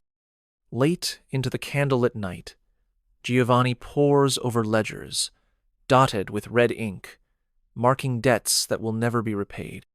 He recalls the day he welcomed children of his clients into his counting house, their laughter echoing off marble floors, and wonders how those innocent faces will fare when their families collapse under crushing obligations. A servant delivers a gold-encrusted brief, a new edict demanding immediate coin for the Pope's legatine legions, and Giovanni feels a tightening in his chest. With trembling hands, he authorizes the transfer, knowing that every ducat sent empowers the Church's temporal power, but also deepens the moral debt he carries. In the lamplight, his reflection shimmers across polished stone floor cement, whose service to papal command has enriched his coffers, but emptied his conscience. Dawn breaks over the Adriatic as smoke plumes rise from the fishing hamlet of Santa Maria delle Onde. The sight of sleek galleys bearing the crossed keys of St. Peter sends fishermen and their families scrambling for hidden caves among the cliffs. These ships belong to the papal navy, which patrols coastal waters not only to guard against Ottoman incursions, but also to enforce obedience through calculated displays of force. When a local lord withheld the required naval tithes boats and crew supplied for the pontiff's strategic campaigns, the admiral dispatched by Pope Gregory XIII ordered his captains to demonstrate Rome's authority. At first, they seized only small fishing skiffs, ordering terrified crews to row beneath the papal flagship and deliver letters demanding immediate tribute. When payment failed to arrive, the Navy's corsair saints, hailed as defenders of Christendom's stripped nets of catch, burned boathouses, and kidnapped the Lord's steward, sending him in chains to Castel Sant'Angelo. Villagers who witnessed these raids learned that obedience in coastal domains meant not simply declaring loyalty, but sustaining Rome's maritime needs. Even churches that had welcomed papal processions now found their bell towers repurposed as lookout posts, where guards scanned the horizon for any ship flying an unapproved flag. Mariners learned to offer prayers not only to saints, but also to papal inspectors, for compliance might spare their homes from fiery cannon salvos. One fisherman recalled the cry of his daughter as she watched her father's skiff, swallowed by waves, set ablaze by a single flaming arrow. She would never forget that moment as the embodiment of enforced submission. In the weeks that followed, coastal communities organized convoys of barrels filled with olive oil and salted fish gifts to be delivered unbidden to papal warehouses, the only guarantee against further terror. Yet even this tribute carried a bitter note, for it affirmed that under papal command, the sea itself had become a domain of obedience, secured by the roar of cannons, and the sight of sails darkened by Rome's will. High amid the mist-wreathed peaks of the Apennines, the monastery of San Michele stands as a testament to solitude and devotion, its stone cells hewn into living rock. Here, 8 monks follow an austere rule that demands unquestioning obedience to the Pope's commands, delivered by envoys who scale the mountain path once each season. Brother Rufino, the monastery's oldest member, recalls the day a papal decree ordered that a portion of their wool's sail be sent to Rome to support the pontiff's diplomatic missions. With heavy hearts, the brothers complied, though they feared their meager tribute would leave them unable to feed passing pilgrims. Now, at midwinter, as a storm howls outside the cloister, they gather around a flickering brazier to debate a question that weighs on their souls. Can one submit to every papal mandate when some commands seem to conflict with the gospel's call to mercy? Father Matteo, young and inquisitive, argues that obedience is the linchpin of monastic life, a sign of their unity with the universal church and therefore beyond question. He cites the rule of Saint Benedict, emphasizing that wherever the abbot's gaze falls, there is the Lord. Yet Brother Rufino counters that absolute submission cannot erase the mandate to care for the poor. He recounts how a group of villagers recently arrived, starving after a harsh winter, begging for grain that the monks, having sent their wool proceeds to Rome, could not spare. The debate crescendos when a knock echoes through the hall. A pilgrim seeking shelter pleads for alms, and the brothers face their dilemma in living color. They kneel in prayer, torn between performing the charity their vows require and adhering to the recent papal levy. At daybreak, under a pale dawn sky, they deliver a loaf of bread and a portion of cheese from their scant stores, choosing compassion over strict obedience. Their decision carries consequences. They anticipate a stern rebuke from the next papal envoy and the temporary withholding of their wool tribute. Yet, in the hermitage's hush, as the wind subsides, the brothers feel a deeper peace, convinced that Christ's compassion sometimes requires weighing the letter of authority against the spirit of love. Marina Romano stands at the threshold of Naples Cathedral, her widow's veil damp with tears as she clutches a small purse of tarnished coins. Months earlier, her husband's debts to the local abbey forced her to surrender their olive grove, leaving her destitute and branded a debtor to the church. When a papal edict arrived, demanding full restitution or the seizure of her remaining property, Marina faced ruin and exile. In desperation, she petitioned Bishop Salerno, presenting her petition at dawn beneath the nave's soaring arches. The bishop, seated on a gilded chair, listened to her pleas as incense drifted through stained glass windows. He offered a solution. He held a limited number of papal indulgences, each granting remission from certain ecclesiastical penalties if exchanged for a substantial donation to the curia. Though an indulgence could restore Marina's legal standing, its price exceeded her entire fortune. Yet, at his urging, she agreed to part with the last vestiges of her wealth, her wedding ring, and a handful of gold Napoleons rescued from her dowry. In return, she received a parchment stamped with the Pope's keys, promising that her property would be returned and her name cleared. Weeks passed as Marina awaited the sealed response from Rome. She subsisted on bread and water, her health waning but her resolve firm. When a royal courier finally presented her with a crimson-sealed bull declaring her debt absolved, relief coursed through her veins like blood restored to a poisoned vein. She knelt in the cathedral's shadow, reciting prayers of thanksgiving for the mercy bought at such cost. Yet as the stone doors closed behind her, Marina understood that under papal command even grace demands its price, and obedience manifested in her willingness to pay became the slender thread that reclaimed her life. The first frost of October arrives early in the fields surrounding Aquila, catching farmers unprepared for winter's advance. Their ancestors always sowed grain beneath the harvest moon, trusting the rhythm of stars and the tilt of the sun to guide their labors. Yet, when Pope Gregory XIII promulgated the Gregorian calendar in 1582, deleting 10 days overnight, disbelief rippled through rural communities. Sower and reaper found their celestial cues upended. The full moon festivals fell before equinox, and saints' days tied to solar cycles no longer aligned with harvest or planting. Parish priests dutifully read the new papal bull from church pulpits, urging obedience to the revised liturgical year as a matter of faith. They stressed that only by submitting to Rome's authority could the faithful preserve divine order on earth. Nevertheless, the peasants whispered of lost time and cursed the absence of October 5 through 14, which seemed to vanish into a void. Elder Matteo, his weathered face etched by decades beneath the sun, refused to adjust his planting schedule, insisting that the land itself would rebel if treated as a pawn of papal whim. Younger laborers, eager to stay in favor with church officials, followed the new calendar, causing rows of wheat to be sown days too soon in some fields and weeks too late in others. Yields faltered, and the bishop dispatched inquisitors to enforce observance, charging that reliance on pagan sky knowledge bordered on heresy. They confiscated sundials and star charts from those who resisted, replacing them with official almanacs sealed by the Vatican. As spring bloomed, crops planted under the revised cycle ripened unevenly, and murmurs of discontent grew. Yet when local magistrates attempted to exempt their territories from the decree, they found themselves exiled or fined by the Curia. Over time, obedience won out. Peasants learned to watch the printed dates rather than the turning constellations.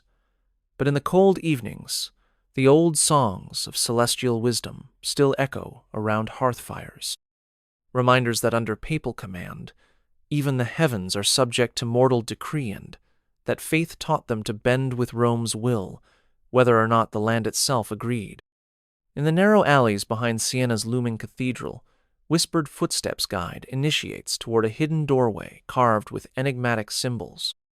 Inside, candlelight flickers over stone benches where hooded figures gather to perform rites, passed down through generations rites that blend fragments of ancient Hermetic lore with veiled references to biblical passages. This clandestine fraternity, known only as the Custodes Veritatis, formed when the Inquisition first swept across Tuscany, demanding unwavering obedience to every papal decree. Recognizing that public dissent meant certain arrest, the Custodes devised cryptic rituals to preserve forbidden knowledge and protect one another. Each ceremony begins with a silent recitation of the Benedictus in reverse order, a coded invocation that signals loyalty without invoking the Pope's explicit blessing. Members drink water from cups, etched with geometric patterns that double as ciphers for secret messages. Only those versed in the order's cryptography can interpret the inscriptions. When inquisitors arrive to question local scholars, the custodes use predetermined gesturesa subtle tapping of the staff against stone toe warned of impending raids.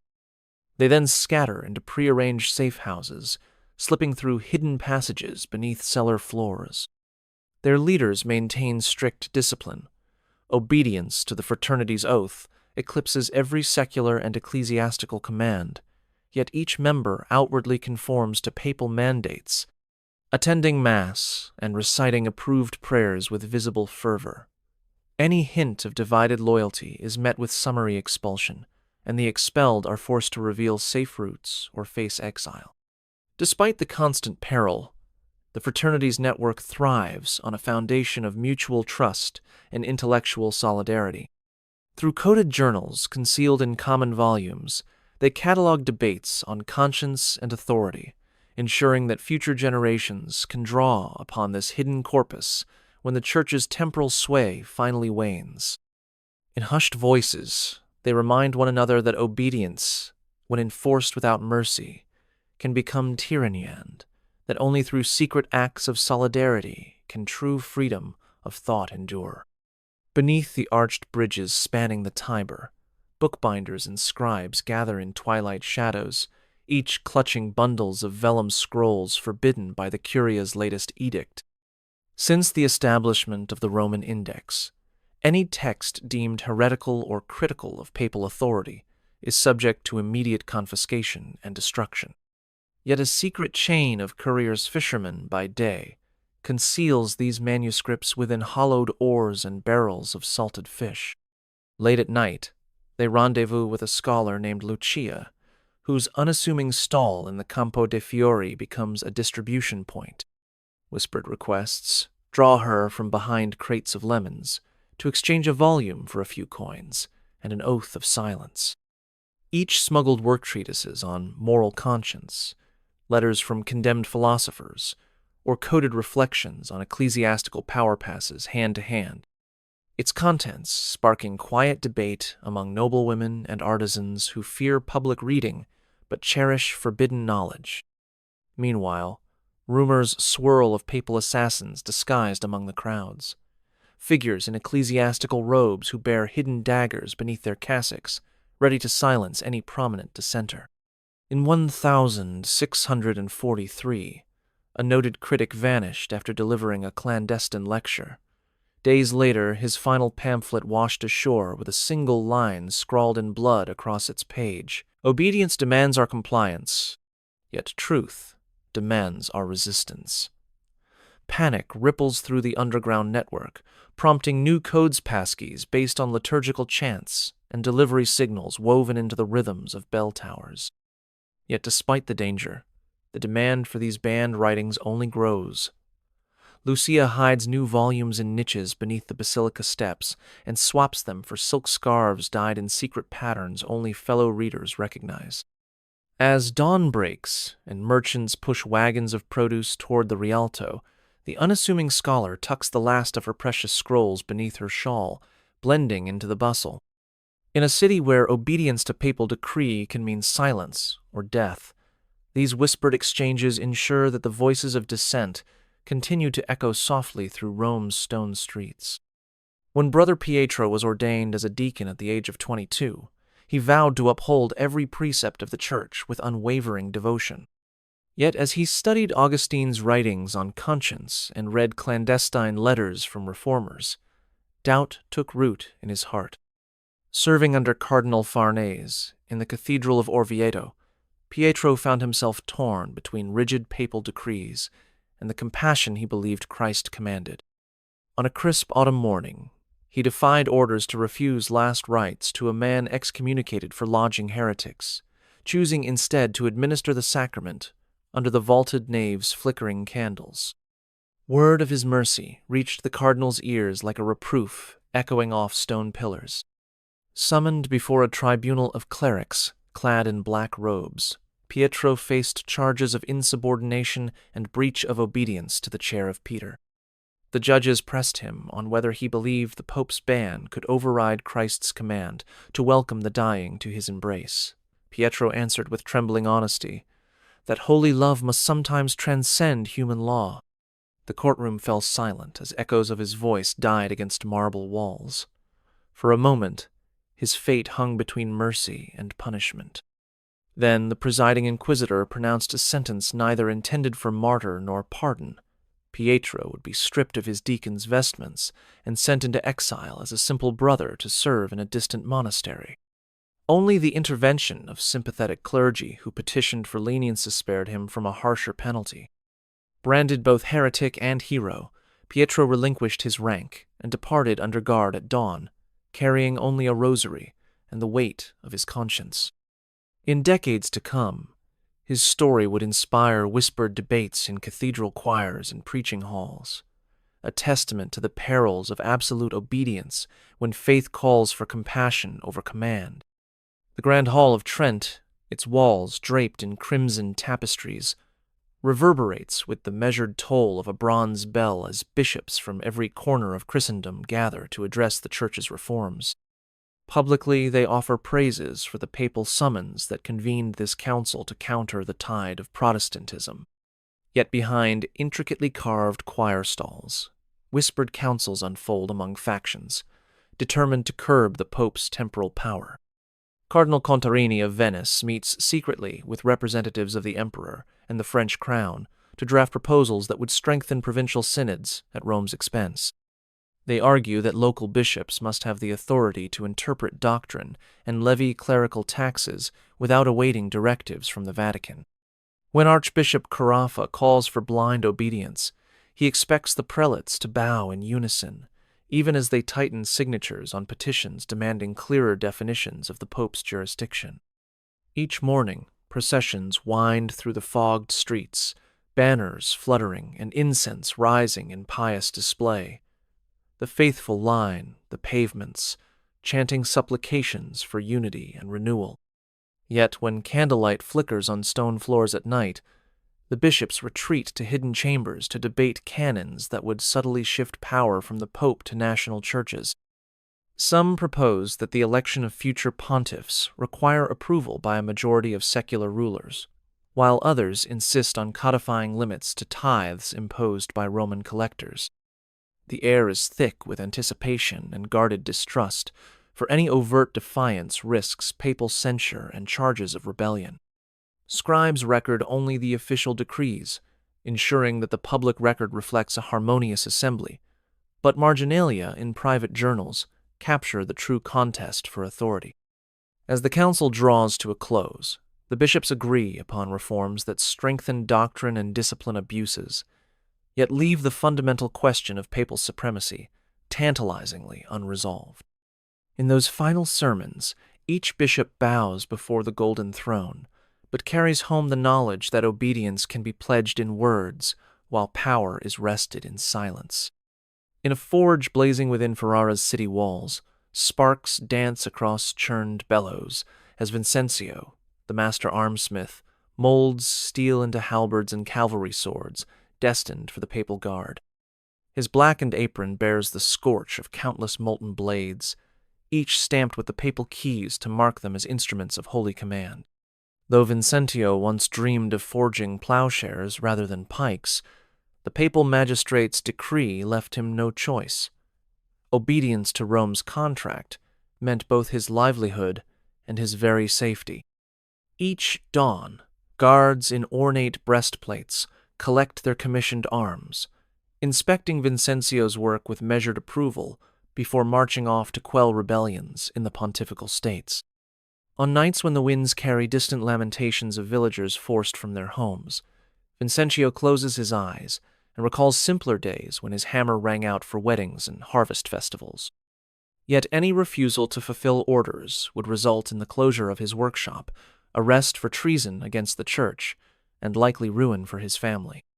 When a traveling friar visits, preaching against violence and urging craftsmen to follow Christ's example of peace, Vincentio offers a curt nod, but retracts his words, mindful of the frail truce that keeps the forge's door open. Instead, he works in silence, hammering each blade with precision born of both skill and regret. Rumors reach him that some of his swords were wielded against unarmed peasants resisting papal taxes, and each tale strikes his heart like a glancing blow to the anvil.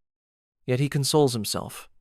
Obedience to lawful command spares his sons from conscription into the very wars their weapons fuel. As twilight descends and moonlight filters through soot-streaked windows, Vincentio lays down his hammer and touches the cross hanging at his neck. He prays that his craft, though bound by papal mandate, may one day serve a cause more justent, that his silent obedience might be redeemed by the hope of a peaceful future. The summer sun beats down on parched fields in the Umbrian countryside, turning fertile loam into cracked earth where only the hardiest weeds survive. When the harvest failed for the second year in a row, hunger crept into every cottage, and parents watched with hollow eyes as their children's laughter withered into desperate cries. Messengers from the Curia arrived under papal seal, bearing sacks of grain sufficient to feed each family for a fortnight in one condition. Every head of household must kneel before a makeshift altar in the village square and swear an oath of unyielding loyalty to the Pope's authority. Famine-starved villagers, their ribs protruding like winter branches, bowed their heads and pronounced the sacred vow in trembling voices. The notary recorded each pledge in a ledger bound for Rome, where it joined countless others as proof that the Church's temporal power extended even into the depths of despair. In return for their sworn fealty, the grain was distributed at dawn under the watchful eyes of papal agents who ensured no parcel was withheld and no promise broken. Some elders whispered that these oaths were a cruel bargain, salvation for bodies in exchange for souls bound to papal command.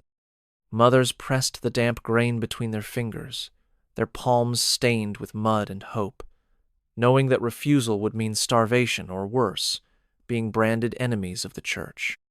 Children swallowed the first morsels of porridge, their cheeks hollow but their spirits buoyed by the promise of another day. Yet, once the grain ran out and relief wagons moved on to the next afflicted region, the villagers' newly sworn loyalty remained, as immutable as the vows they had taken in desperation. The memory of hunger ensured that for generations these families would greet papal envoys not with questions but with submission, their obedience sown alongside the scant seeds for next year's fields. In their trusting compliance, they came to understand that when survival hinges on a benefactor's mercy, obedience becomes the only sure harvest. Down a narrow stairwell hidden behind a wine merchant's cellar in Ferrara, a secret printing press springs to life under the dim glow of oil lamps. Here, 4 men and women scholars, typographers, and an exiled theologian work through hushed nights to produce vernacular translations of the Scriptures, believing that every soul deserves direct access to the Word of God. Their press, assembled from salvaged gears and melted type, hums as sheets of paper are fed beneath the rolling platen. Each page bears passages excised from authorized editions lines about faith's primacy over clerical command and the right of believers to question ecclesiastical authority. When dawn approaches, the clandestine crew binds the pages into modest octavo volumes and conceals them within false walls of merchants' barrels. Distribution follows coded routes to remote villages and university towns, where local sympathizers slip the pamphlets beneath pews or into the satchels of unsuspecting pilgrims. Yet obedience to papal edicts is enforced by the Holy Office, whose agents have learned to track the telltale ink smell and the weight of newly printed paper. Owners of these hidden Bibles, when discovered, face swift confiscation of property and a sentence to perform penance in the galleys of the papal fleet. Some are stripped of civil rights, barred from guilds and markets, their names entered into curial registries as cautionary examples. Still, the words endure. Secret reading circles convene beneath monastery bleachers and in mountain hermitages, where believers recite passages by memory, teaching them to children in code. The silent reverence they show when quoting these verses becomes its own form of resistance obedience to conscience in defiance of mortal decree. As the press's gears fall silent each morning, its operators slip away into the city's bustle, guards' eyes passing over them as they deliver barrels of olive oil. In their hidden labors, they understand that while obedience can silence a voice, it cannot extinguish the living word that speaks through determined hearts. Behind the heavy oak doors of the Holy Office's council chamber in Rome, a circle of robed inquisitors convenes under the dim glow of wrought-iron sconces. Accused heretics stand in adjacent cells, their whispers carried through narrow grates as the prelates deliberate on matters of faith, obedience, and the Church's inflexible stance. Cardinal Massimo, senior among them, opens the session with a reminder of the Pope's unambiguous directive: no leniency may be granted to those who challenge the chair of Peter. Yet, as dossiers detailing each prisoner's confession unfold on the polished table, tensions surface. Father Alfonso, recently returned from missions in Lombardy, argues for a measure of clemency in cases where sincere ignorance, rather than malice, led to doctrinal error.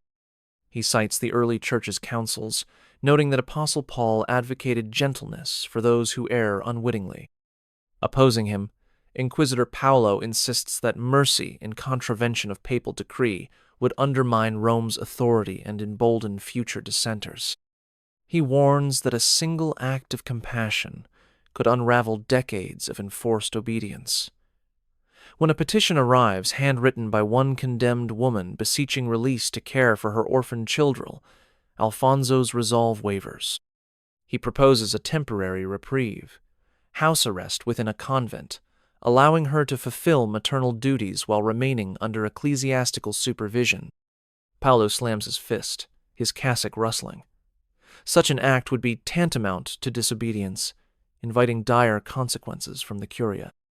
The debate crescendos until Cardinal Massimo, voice measured, decrees that the woman will be transferred to a remote prison island where rumor says conditions are slightly less severe. His decision, cold yet nominally merciful, reflects the paradox at the heart of the Holy Office. Mercy is interpreted only through the lens of obedience to papal command. As the session adjourns, Alfonso slips a small missive into the warden's hand, a hidden promise that he will revisit her case before the next papal consistory. In the vast hall beyond, stained glass windows cast colored light upon marble floors, reminding all that within papal dominion, compassion itself must bow to the unwavering decree of authority. In a rugged workshop on the outskirts of Perugia, Master Lorenzo's hammer rings against glowing iron as sparks scatter across the earthen floor. His forge, known for crafting horseshoes and plowshares, now pulses with tension as 4 journeymen sought by the papal militia slip through battered gates at dusk. These artisans had refused conscription into papal armories, believing their skills should serve civilian life rather than fuel war.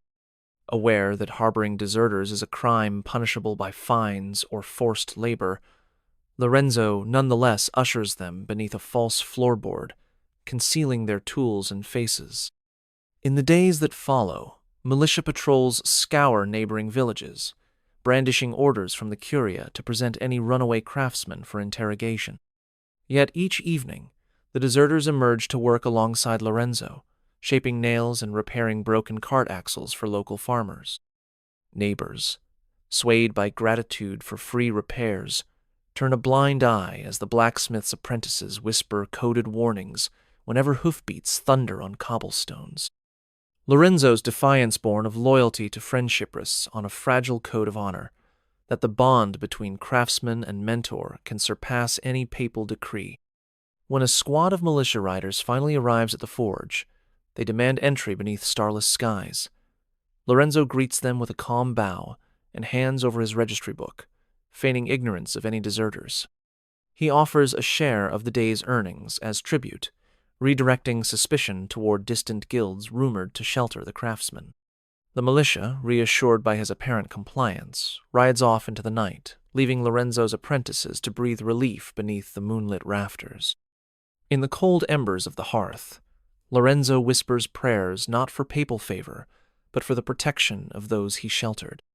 His act of mercy, though in direct conflict with Rome's command, binds him to a higher loyalty, the unspoken oath that a true master safeguards his own, even when obedience to authority demands their betrayal.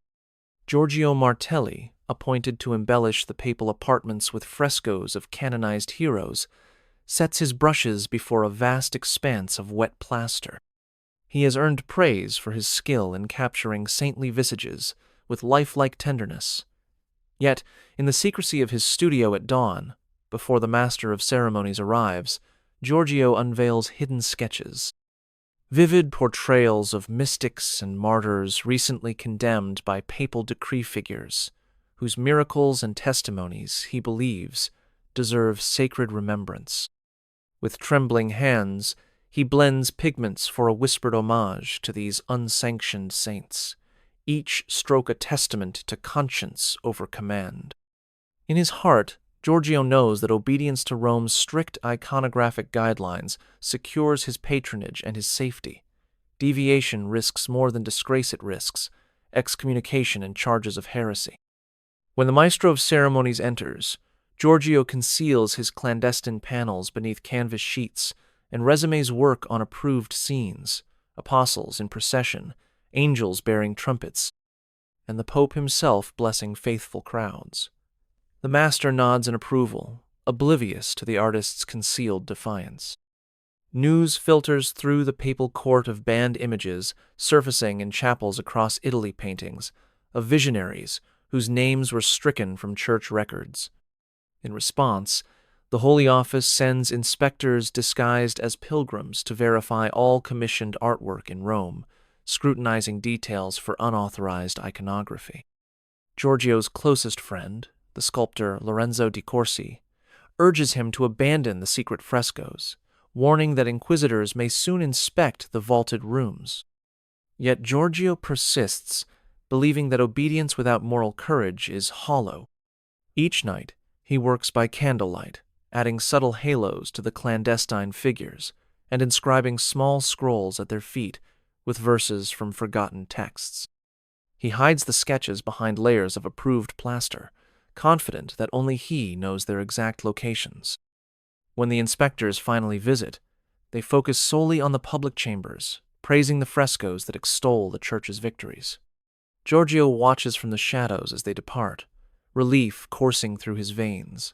He returns to his hidden panels, adding the final touches with reverence and fear. In the hush of his vaulted studio, he whispers a prayer that one day these portraits of forbidden sanctity will see the light proof that even under papal command, the true artist's obedience must bow to the higher calling of truth. The streets of Rome swell with pilgrims draped in travel-worn cloaks, their eyes bright with anticipation as they converge on St. Peter's Square for the Holy Year Jubilee. Papal edicts dictate that anyone entering the city for this occasion must present a donation of coin or goods at each of the city gate stalls that purportedly fund the renovation of basilicas and the care of the indigent. Merchant caravans slow to let them through. Clergy elders oversee the collection of offerings, tallied on parchment scrolls and destined for the Vatican treasury. Pilgrims clutch purses nearly emptied by the time they reach the pilgrims' hostel, where beds are rationed according to the size of one's gift. A widow from Normandy recounts how she pawned her rosary pearls to pay the entry fee. A Sicilian farmer barters half his olive yield for a night's lodging. While the faithful view these tributes as tokens of devotion, critics whisper that the Jubilee has become a mercantile festival, trading spiritual warrants for papal revenue. Processions wind through marble arcades, incense so thick it stings the throat, while brass trumpets herald the Pope's benediction from the loggia of blessings. Beneath the fervor, children count what remains of their family's wealth, and merchants tighten purse strings, fearful that the Jubilee's demands will undercut their livelihoods. When the Pope proclaims plenary indulgence for all who pass through the holy doors, pilgrims press forward, hoping that obedient sacrifice will secure absolution, yet many depart the city with heavier burdens, both financial and physical. As midnight bells toll on the final day, merchants tally deficits, citizens reflect on empty granaries, and the poor who awaited alms find only tithes paid. In the jubilant throng, obedience to papal decree has emptied more than pockets. It has revealed the delicate balance between faith, finance, and the true cost of salvation. Along the rugged frontier where the Umbrian hills meet the marches, fortified toll houses stand sentinel over winding roads. Papal patrols, mounted on sleek destriers and bearing crimson lances adorned with the keys of St. Peter, scour every cart and carriage for contraband spices, books, and coin withheld from Rome's coffers. Yet in the narrow gorges and abandoned watchtowers, a different network flourishes. Smugglers, known locally as I contrabandieri, slide hidden compartments into sealed barrels and beneath wagon planks, carrying silk from Venice, sugar from Naples, and forbidden texts into the Papal States. They exploit knowledge of secret passages, ancient mule tracks carved by pilgrims, ruined hermitages with concealed cellars, and dense oak groves where patrols cannot penetrate. When a toll inspector questions a trader's merchandise, a contrabandier named Giacomo Oro answers with a bow and a pouch of silver, securing passage before the inspector can probe deeper. At twilight, smugglers gather in an abandoned chaplets, frescoes faded, but but its crypt still intact to divide the spoils and share intelligence on patrol schedules. They pledge mutual obedience to the fraternity's code. Never betray a brother, and always protect the innocent who rely on smuggled medicine and grain. Despite the ever-present risk of capture, their services are essential for villagers who would otherwise starve or be forced into papal debts. In one daring raid, smugglers intercepted a papal supply convoy, liberating barrels of flour destined for Rome and redirecting them to starving hamlets. The patrols responded by doubling their watch at key passes, yet the smugglers' network simply shifted routes, adapting as wind shapes sand. In the border towns, loyalty is a fluid notion. Obedience to Rome secures safety in markets, but allegiance to the contrabandieri ensures survival when papal command threatens to consume the land's scant resources. And so, beneath the shadow of Rome's authority, the art of evasion becomes an act of community preservation that relies on cunning more than compliance. In the secluded chamber of the Vatican's infirmary, Cardinal Aurelio di Cesare lies upon a narrow bed, his once vibrant red robes replaced by simple gray linens. A lifetime, spent in service to the papacy interpreting doctrine, overseeing inquisitions, and guiding crusadicias, brought him wealth, honor, and the Pope's unwavering trust. Yet, as his breath falters and fever grips his bones, Aurelio's mind drifts through the corridors of past decisions. He envisions the pyres of heretics, the sale of benefices he sanctioned, and the coffers he filled to fund wars under papal command. One by one, those whom he had judged and condemned appear at the foot of his bed, their eyes filled not with hatred but sorrow. When the cardinal's confessor arrives, he offers the last rites with trembling hands, reading passages from the Gospels about mercy and forgiveness. Aurelio's gaze, once resolute, softens as tears streak his gaunt cheeks. With a weakened voice, he confesses that his obediencia vow, meant to unite him with Christ's will, became twisted into a tool of power, enforcing creeds more than compassion. He acknowledges that every command he carried out weighed upon his soul, and that each obedience left him emptier than before. The confessor, bound by sacred duty, grants absolution, reciting the papal formula despite knowing that Rome condemns regret as a sign of weakness. As dawn's light filters through stained glass, the cardinal exhales for the final time, his lips whispering a plea for mercy beyond the boundaries of obedience. In the hush that follows, the confessor closes Aurelio's eyelids, aware that the Church's greatest servant has died haunted by the very commands he upheld. His passing becomes a quiet admonition. That blind obedience, even to the highest authority, can leave the heart a hollow vessel in need of grace.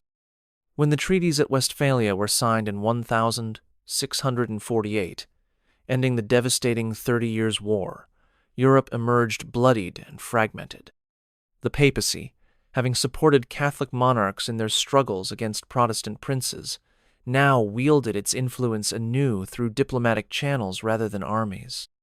Papal nuncios negotiated territorial adjustments, ensuring that Catholic strongholds, Bavaria, Lorraine, and parts of Bohemia remained under faithful rule. Kings swore renewed oaths of obedience to the Holy See, securing ecclesiastical appointments and financial subsidies for rebuilding destroyed dioceses.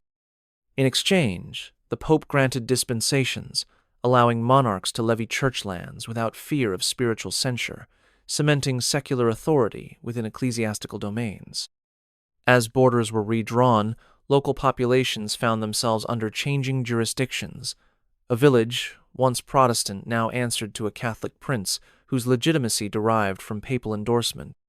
Priests collected tithes once again in regions where they had been abolished, and convents reopened in towns that had seen monasteries razed. For war-weary peasants, obedience to the new order became a pragmatic choice ensuring access to charity, rebuilding efforts, and religious sacraments they had been denied. Yet some viewed this papal coordination with suspicion, recalling how obedience to pontifical commands had once fueled conflict. Scholars debated whether the Pope's role in post-war settlements reinforced peace or merely reshaped power for future strife. In the grand courts of Vienna and Paris, ambassadors toasted to the Pope's diplomatic triumphs, while at hovels in Silesia and the Palatinate, commoners murmured that obedience had brought no relief from famine or disease that followed the war. As the Catholic Church regained its territorial sway, it faced the paradox of wielding authority to end conflict authority that, once ratified, demanded the same obedience that had ignited centuries of bloodshed. Giovanni Scarlet Rossetti, a grizzled veteran of years campaigning under the papal banner, sits alone by a flickering campfire on the outskirts of Rome. His crimson sash, once a proud emblem of service, hangs tattered across his tunic. He recalls enlisting for the promise of steady pay and land grants from the curia benefits that seemed generous compared to feudal levies. Yet, in each campaign, he learned that the Pope's armies functioned as a marketplace of loyalties. Captains offered their soldiers blades to whichever patron provided better coin, and entire companies switched banners when rival factions in the curia outbid them. Giovanni witnessed battles where cannonballs flew not to defend the faith, but to settle debts between rival cardinals. He saw friends fall over raised pay rates rather than enemy swords.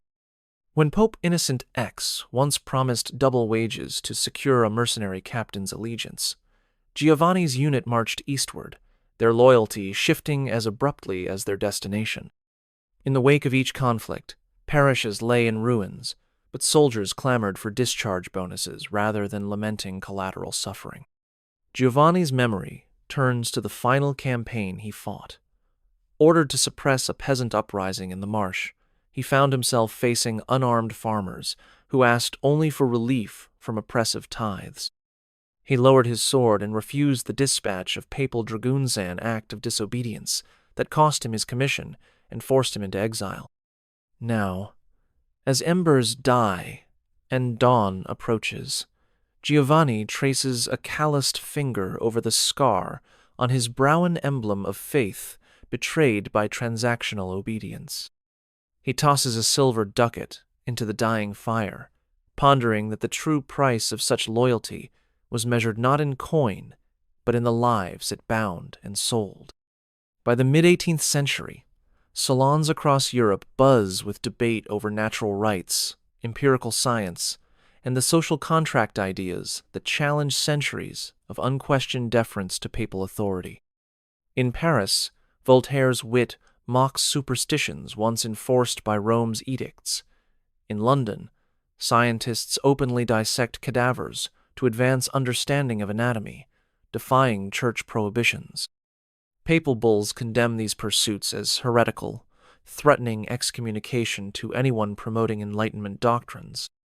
Yet thinkers clandestinely circulate banned pamphlets, translating them into Italian and smuggling them into universities.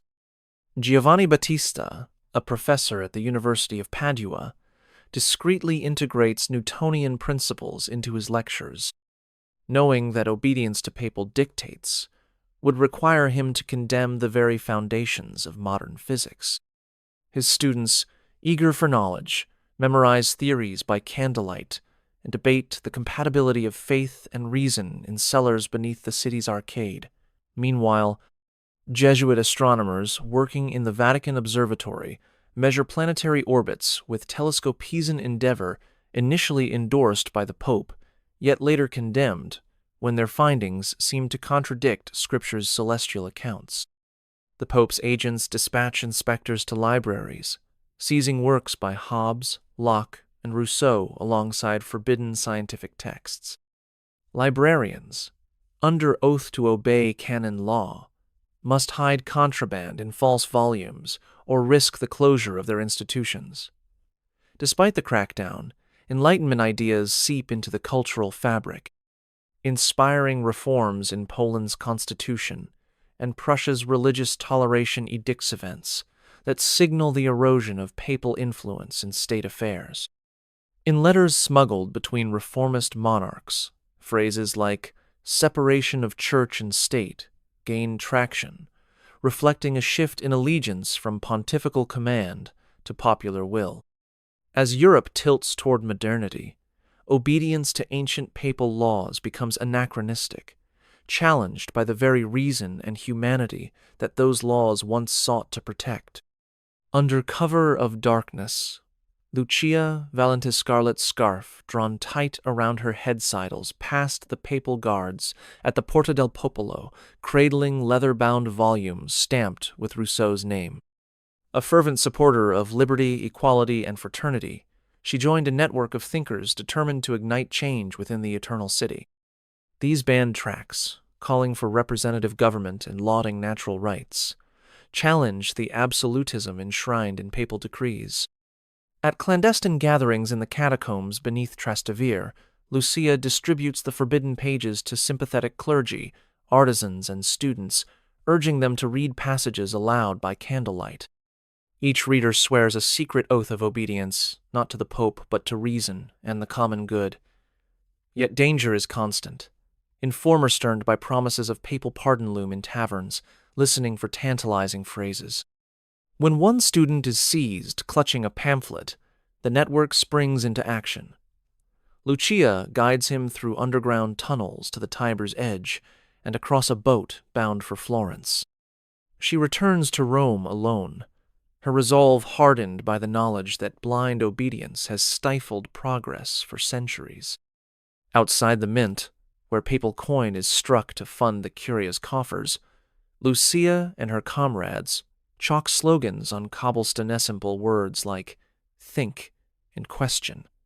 Each dawn, guards find the messages washed away by rain, yet the sentiment endures, whispered in marketplaces and lecture halls. Lucia understands that true emancipation lies not in overthrowing a throne, but in liberating minds from the tyranny of unquestioned authority. In the hush before dawn, she presses a final tract into a priest's hand and flees into the maze-like alleys, believing that obedience to conscience, if enough souls embrace it, can shatter the chains of papal command once and for all. Bright overhead lights illuminate the soaring nave of a grand basilica, its marble columns polished by the passing of millions of feet. Visitors, guides in hand, weave between pews, their cameras clicking as they capture frescoes commissioned by long-departed popes and altars where once pilgrims knelt in humble submission. Yet few pause to consider the centuries of mandates from grain levies and dogmatic bulls to inquisitorial edicts that shaped every arch and mosaic. A tour guide explains the history of the building's construction, mentioning the patronage of powerful popes whose authority transformed a simple house of worship into an architectural marvel. Meanwhile, laughter echoes as a group of students pose for selfies before a statue of a knight who once led papal armies into battle. In the gift shop, shelves overflow with keychains and postcards, souvenirs of devotion reduced to trinkets. Beneath polished floors, the crypts lie silent, seals intact on coffins of cardinals and martyrs who once bowed in enforced obedience to the chair of Peter. Their bones repose in marble sarcophagi that are now mere curiosities. As crowds disperse into midday heat, few realize that the notion of obedience, once a matter of life, death, and salvationes, become optional in an age of personal branding and digital worship. A child tugs at her mother's sleeve, asking why people worship on their phones rather than with their hearts. The mother smiles, unaware that her question echoes centuries-old tensions between silent compliance and active faith. In the grand basilica's hush, the ghosts of papal command linger etched into every stone, every statute, every whispered prayer, reminding those who pass that obedience, though often softened by time, remains woven into the fabric of sacred spaces.